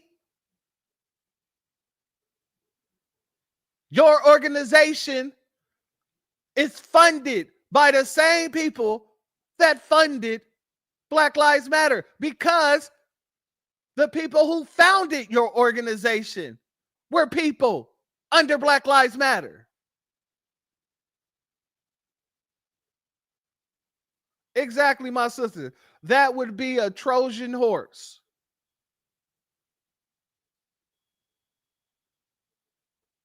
Like, let's just be so for real about that. The only reason I came in here to check y'all really was to say that y'all keep saying that I'm not black enough, I'm not this, I'm not this. If y'all care about Black liberation, then fight for it yourselves. I'm not like, that's it. If y'all care about Black liberation, then fight for it yourselves. Dude, we've been fighting for it by ourselves all this time. And anytime you Tethers get into this space, we get people like you, agents, who are trying to move what our fight is actually about to somewhere that fits your narrative. Let's get into it. I'm not here to argue with you niggas. At the end of the day, my enemy is white supremacy and white folks and white foolishness. You're not here to argue with these niggas. No, not you not being a foundational Black American sitting here saying, I'm not here to argue with you niggas. You're not even supposed to be here using our slang and terminology. But since you are,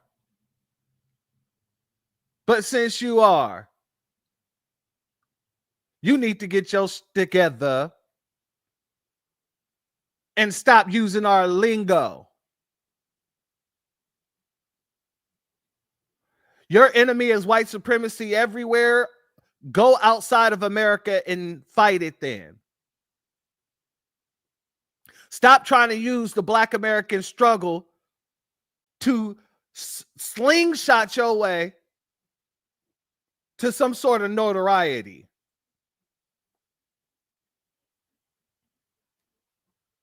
So you have a lot of white folks. Hold on, sister. You have a lot of white folks. Okay. Hold on one second. We're gonna let her cook. We're gonna let her finish. And y'all already know how we rock. You know, y'all got the floor. Trust me on that, JoJo. Trust me on that, Love I Am. So we're gonna let the sister rock. You know, because her name is in the title.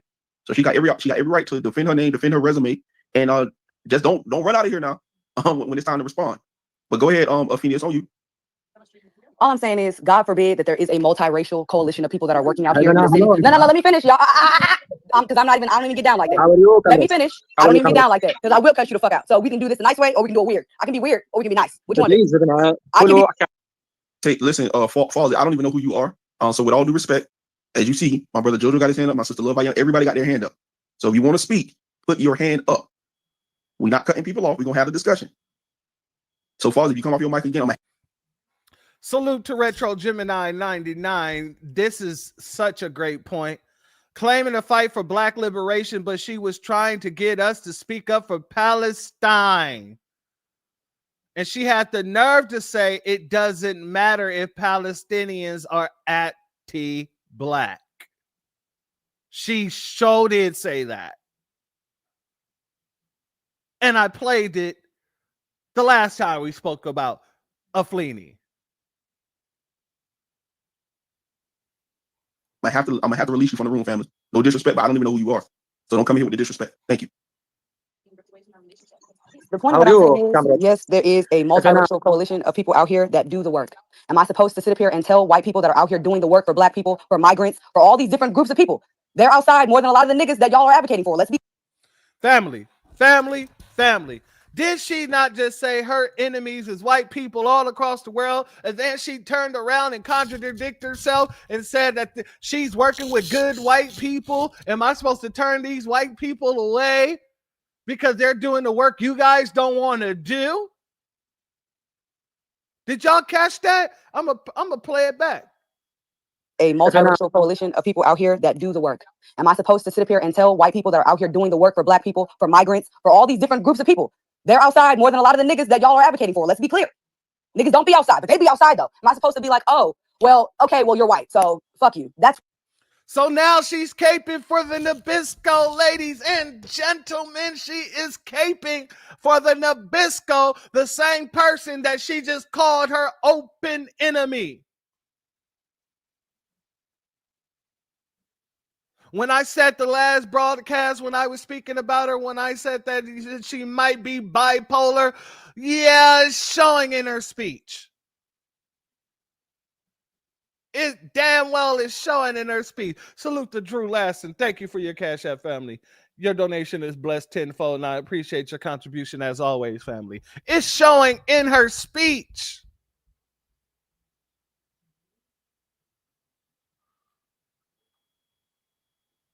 weird. Like, I'm to the point where I'm not even gonna hold y'all. I'm not even trying to be funny. The type of work that I'm trying to do, the type of shit that I'm trying to be on, I'm with whoever's with me. So whether you're white, whether you're black, whether you're Palestinian, whether you are a migrant, whether you're trans, whatever, a hoe, not a hoe, whatever it is, if you are down for the Notice she had to throw in trans. Notice she had to throw in if you're a hoe or not a hoe. What does being a hoe got to do with anything? If you're fighting for black liberation, being a hoe doesn't matter if you're not out there telling people that you're a hoe or acting like a hoe. But let's let her continue talking. The liberation of people, are you are down for wealth distribution, if you are down with actually making sure that we have an equitable world for all the people that live on it, that we have a relationship with the land.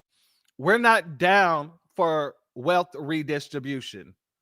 We're down for reparations. We're not trying to redistribute the wealth amongst everyone in the country. We want what's owed to us, like Malcolm said, and like Martin said. We are coming for that check. We're not here for wealth redistribution. The wealth belongs to us. You're trying to get us to go along with an agenda that gives our wealth to a bunch of people that did nothing to help build it.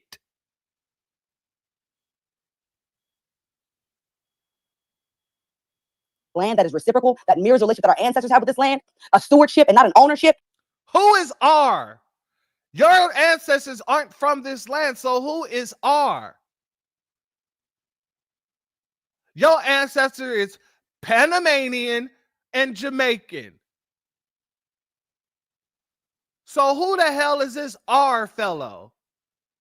Are you speaking as a pirate? Arr! Because you're damn sure trying to act like a pirate by trying to include what belongs to us to everyone.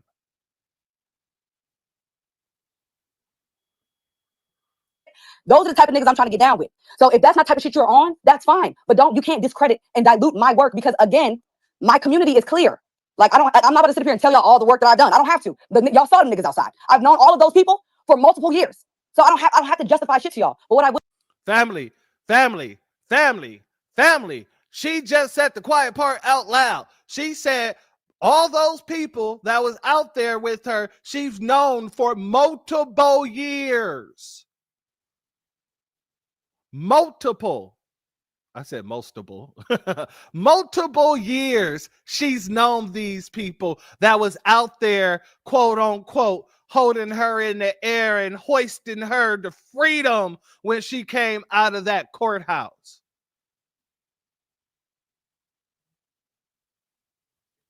And most of those people were what? Nabiscos. Most of the people who was around her were Nabiscos.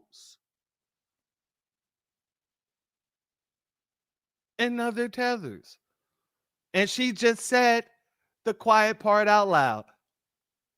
I've known those people for multiple of years.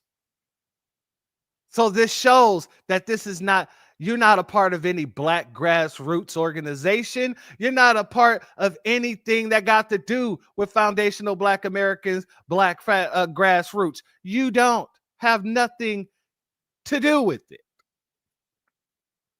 You are a manufactured activist who's presented to us by people like George Soros and friends.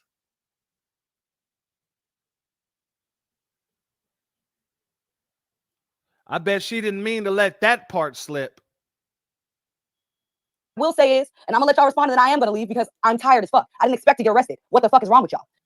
Family, this was the day after she got released. The day after. All of a sudden, she's still hurting. Her eyes are still burning. Even though it's been 2 to 3 days.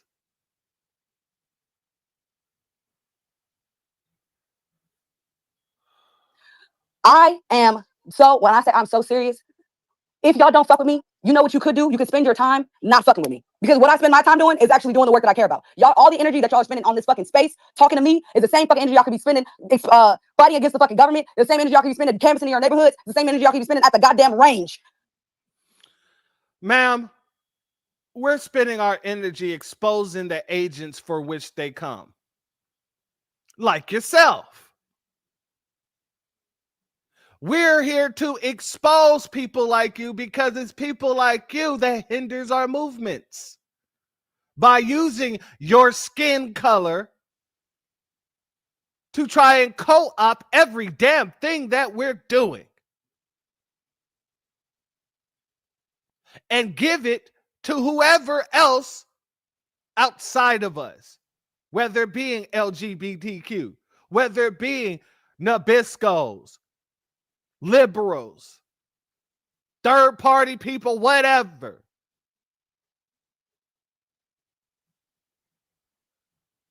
That's what we're doing. Our job is jobbing right now. Because everybody calling you out, that's their job to do so. Just like it's my job to do the very same thing. Now, I wish I can go deeper into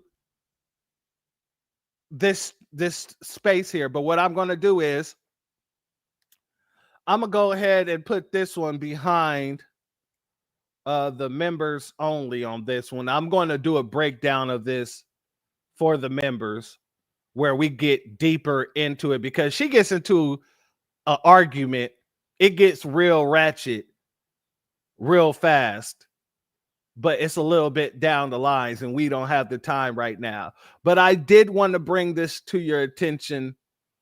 It's always a situation where we're having all these different people who are not foundational Black Americans in a room talking about the history and the plight of foundational Black Americans. And we're not letting anybody speak up for us any further. I don't care who the hell you sit in front of. Like I told Elon in my response, I said, you would think this when he said that, you know, the guy was intelligent or he was a smart thinker or something. I said, you would say that because you're on too much special K.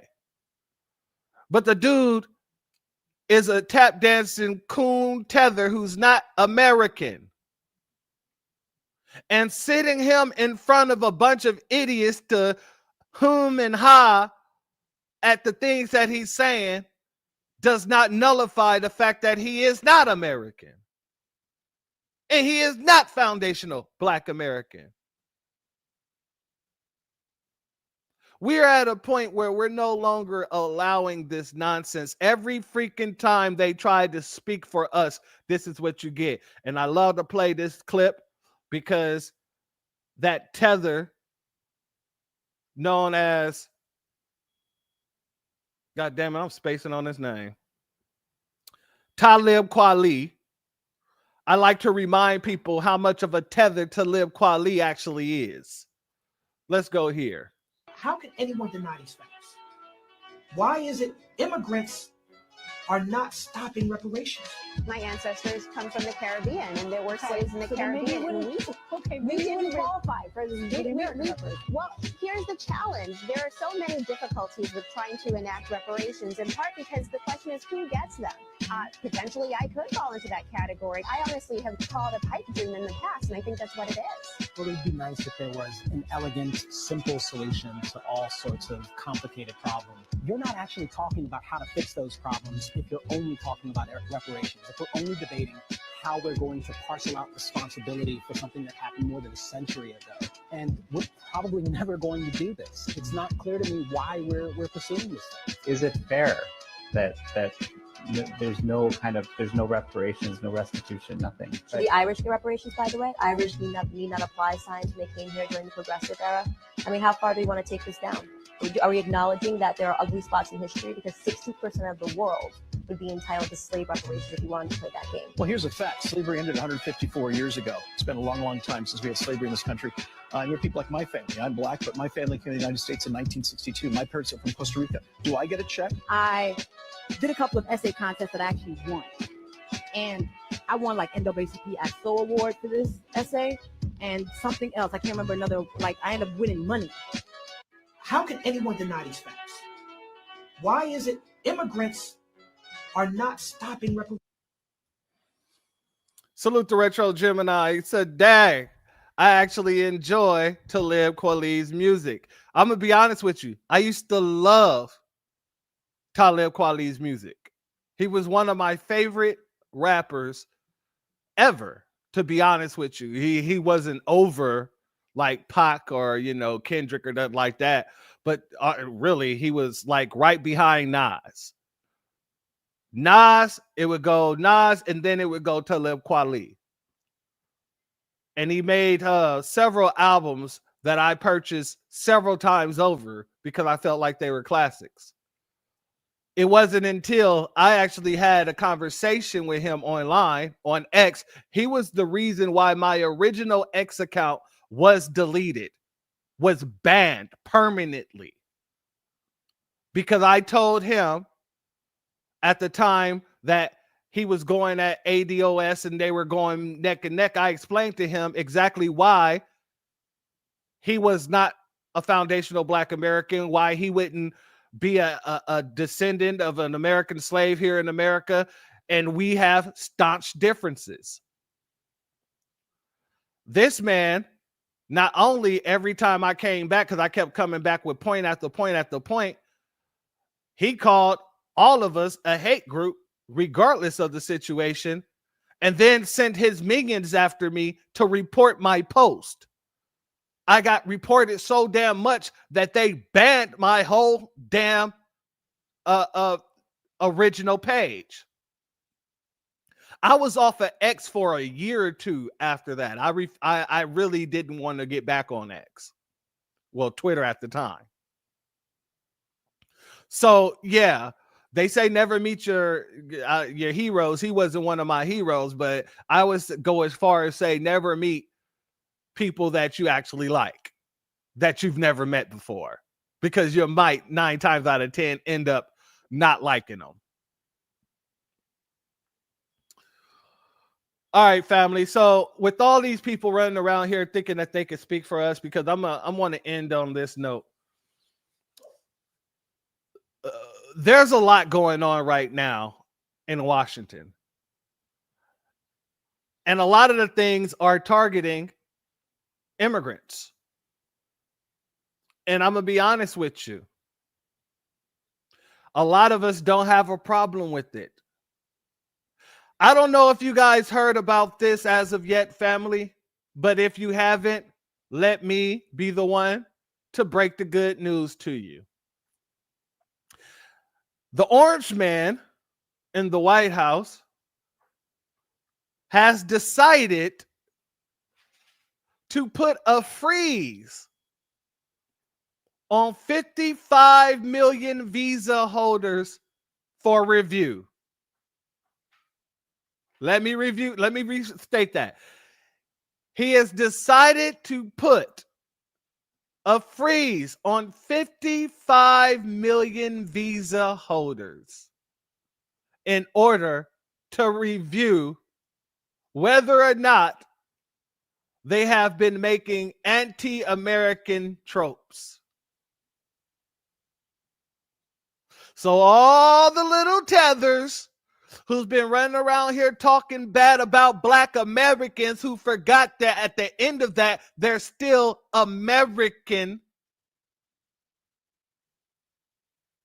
to foundational Black Americans, you talked all that stuff, forgetting at the end of foundational Black, it still said American.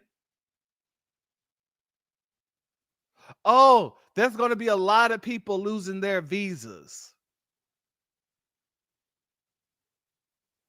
Let's go here.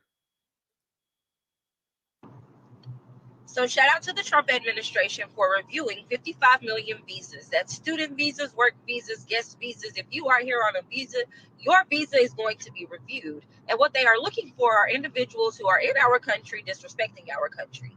And I'm happy that they are doing this, because if you have no respect for our country, you got to go home. And I keep seeing people talk about some freedom of speech. That does not apply to you if you are disrespectful to Americans and our American flag, our country in general. So this is a win for American citizens, because there are plenty of Americans who can hold these jobs that a lot of these visa holders are holding.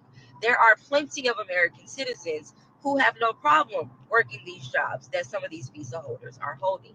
And I know that some of these individuals have taken advantage of loopholes, and it's time for y'all to go back home. Like, if I go to your country and I overstay my welcome, I have to go back home. So the same applies here in America. So shout out to the Trump administration for reviewing 55 million visa holders to make sure that our country is safe and we have people who have the best interest for America while they are here.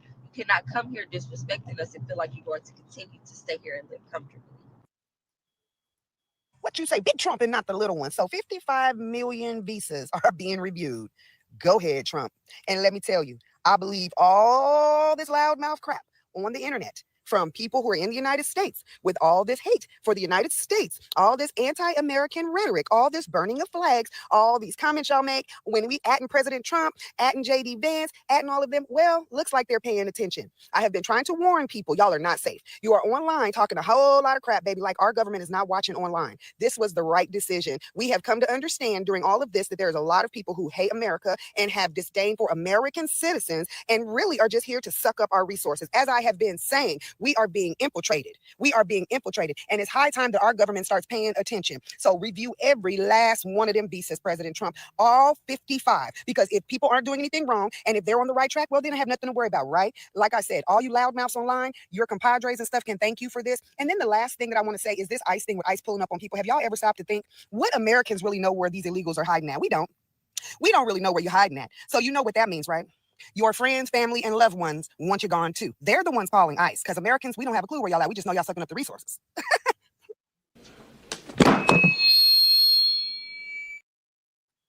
Hey, salute to that sister. She kept it simple, kept it plain, and she even brought something to light that, you know, a lot of us don't think about. When you got these folks having these raids popped up on, these people popping up on them, raiding, mass raids and things like that, 9 times out of the 10 it's somebody you know who done told on you.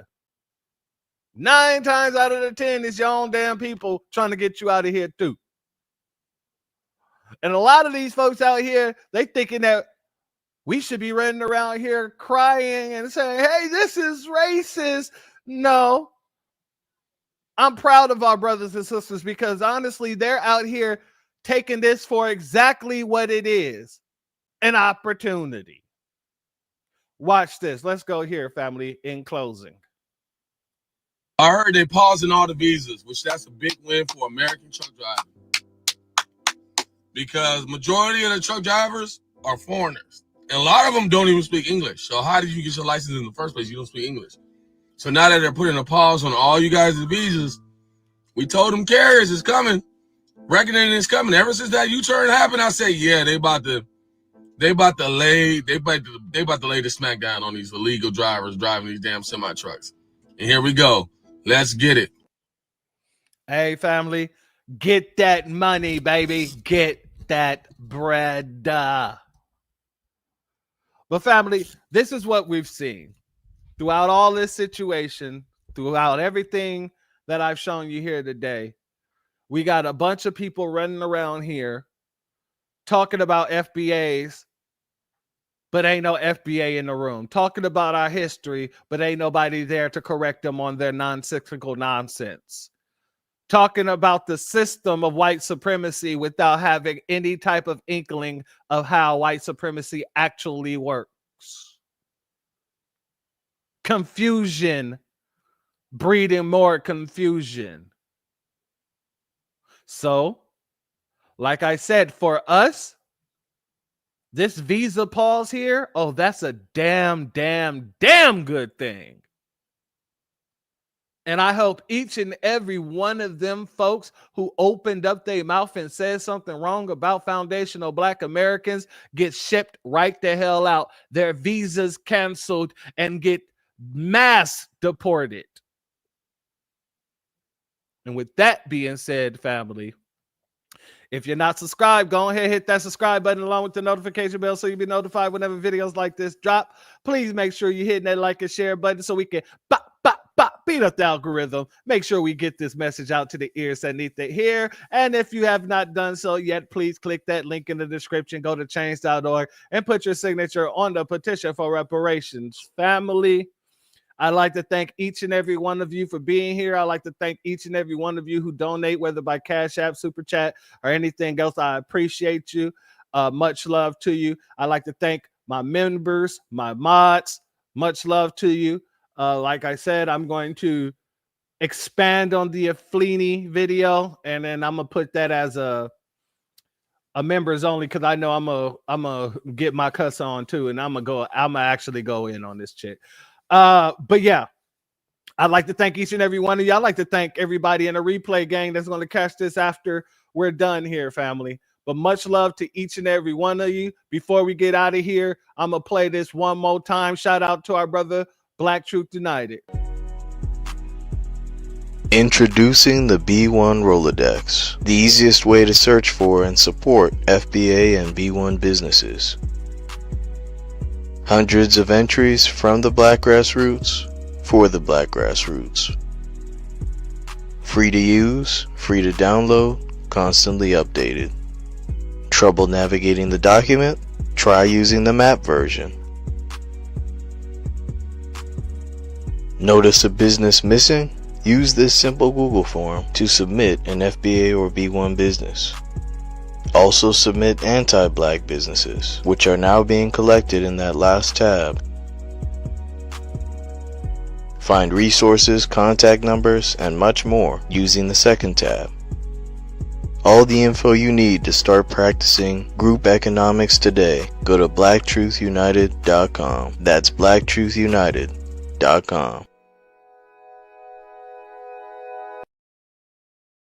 Salute to our brother, Black Truth United. Much love to him. Also, much love to Retro Gemini with the buzzer beater.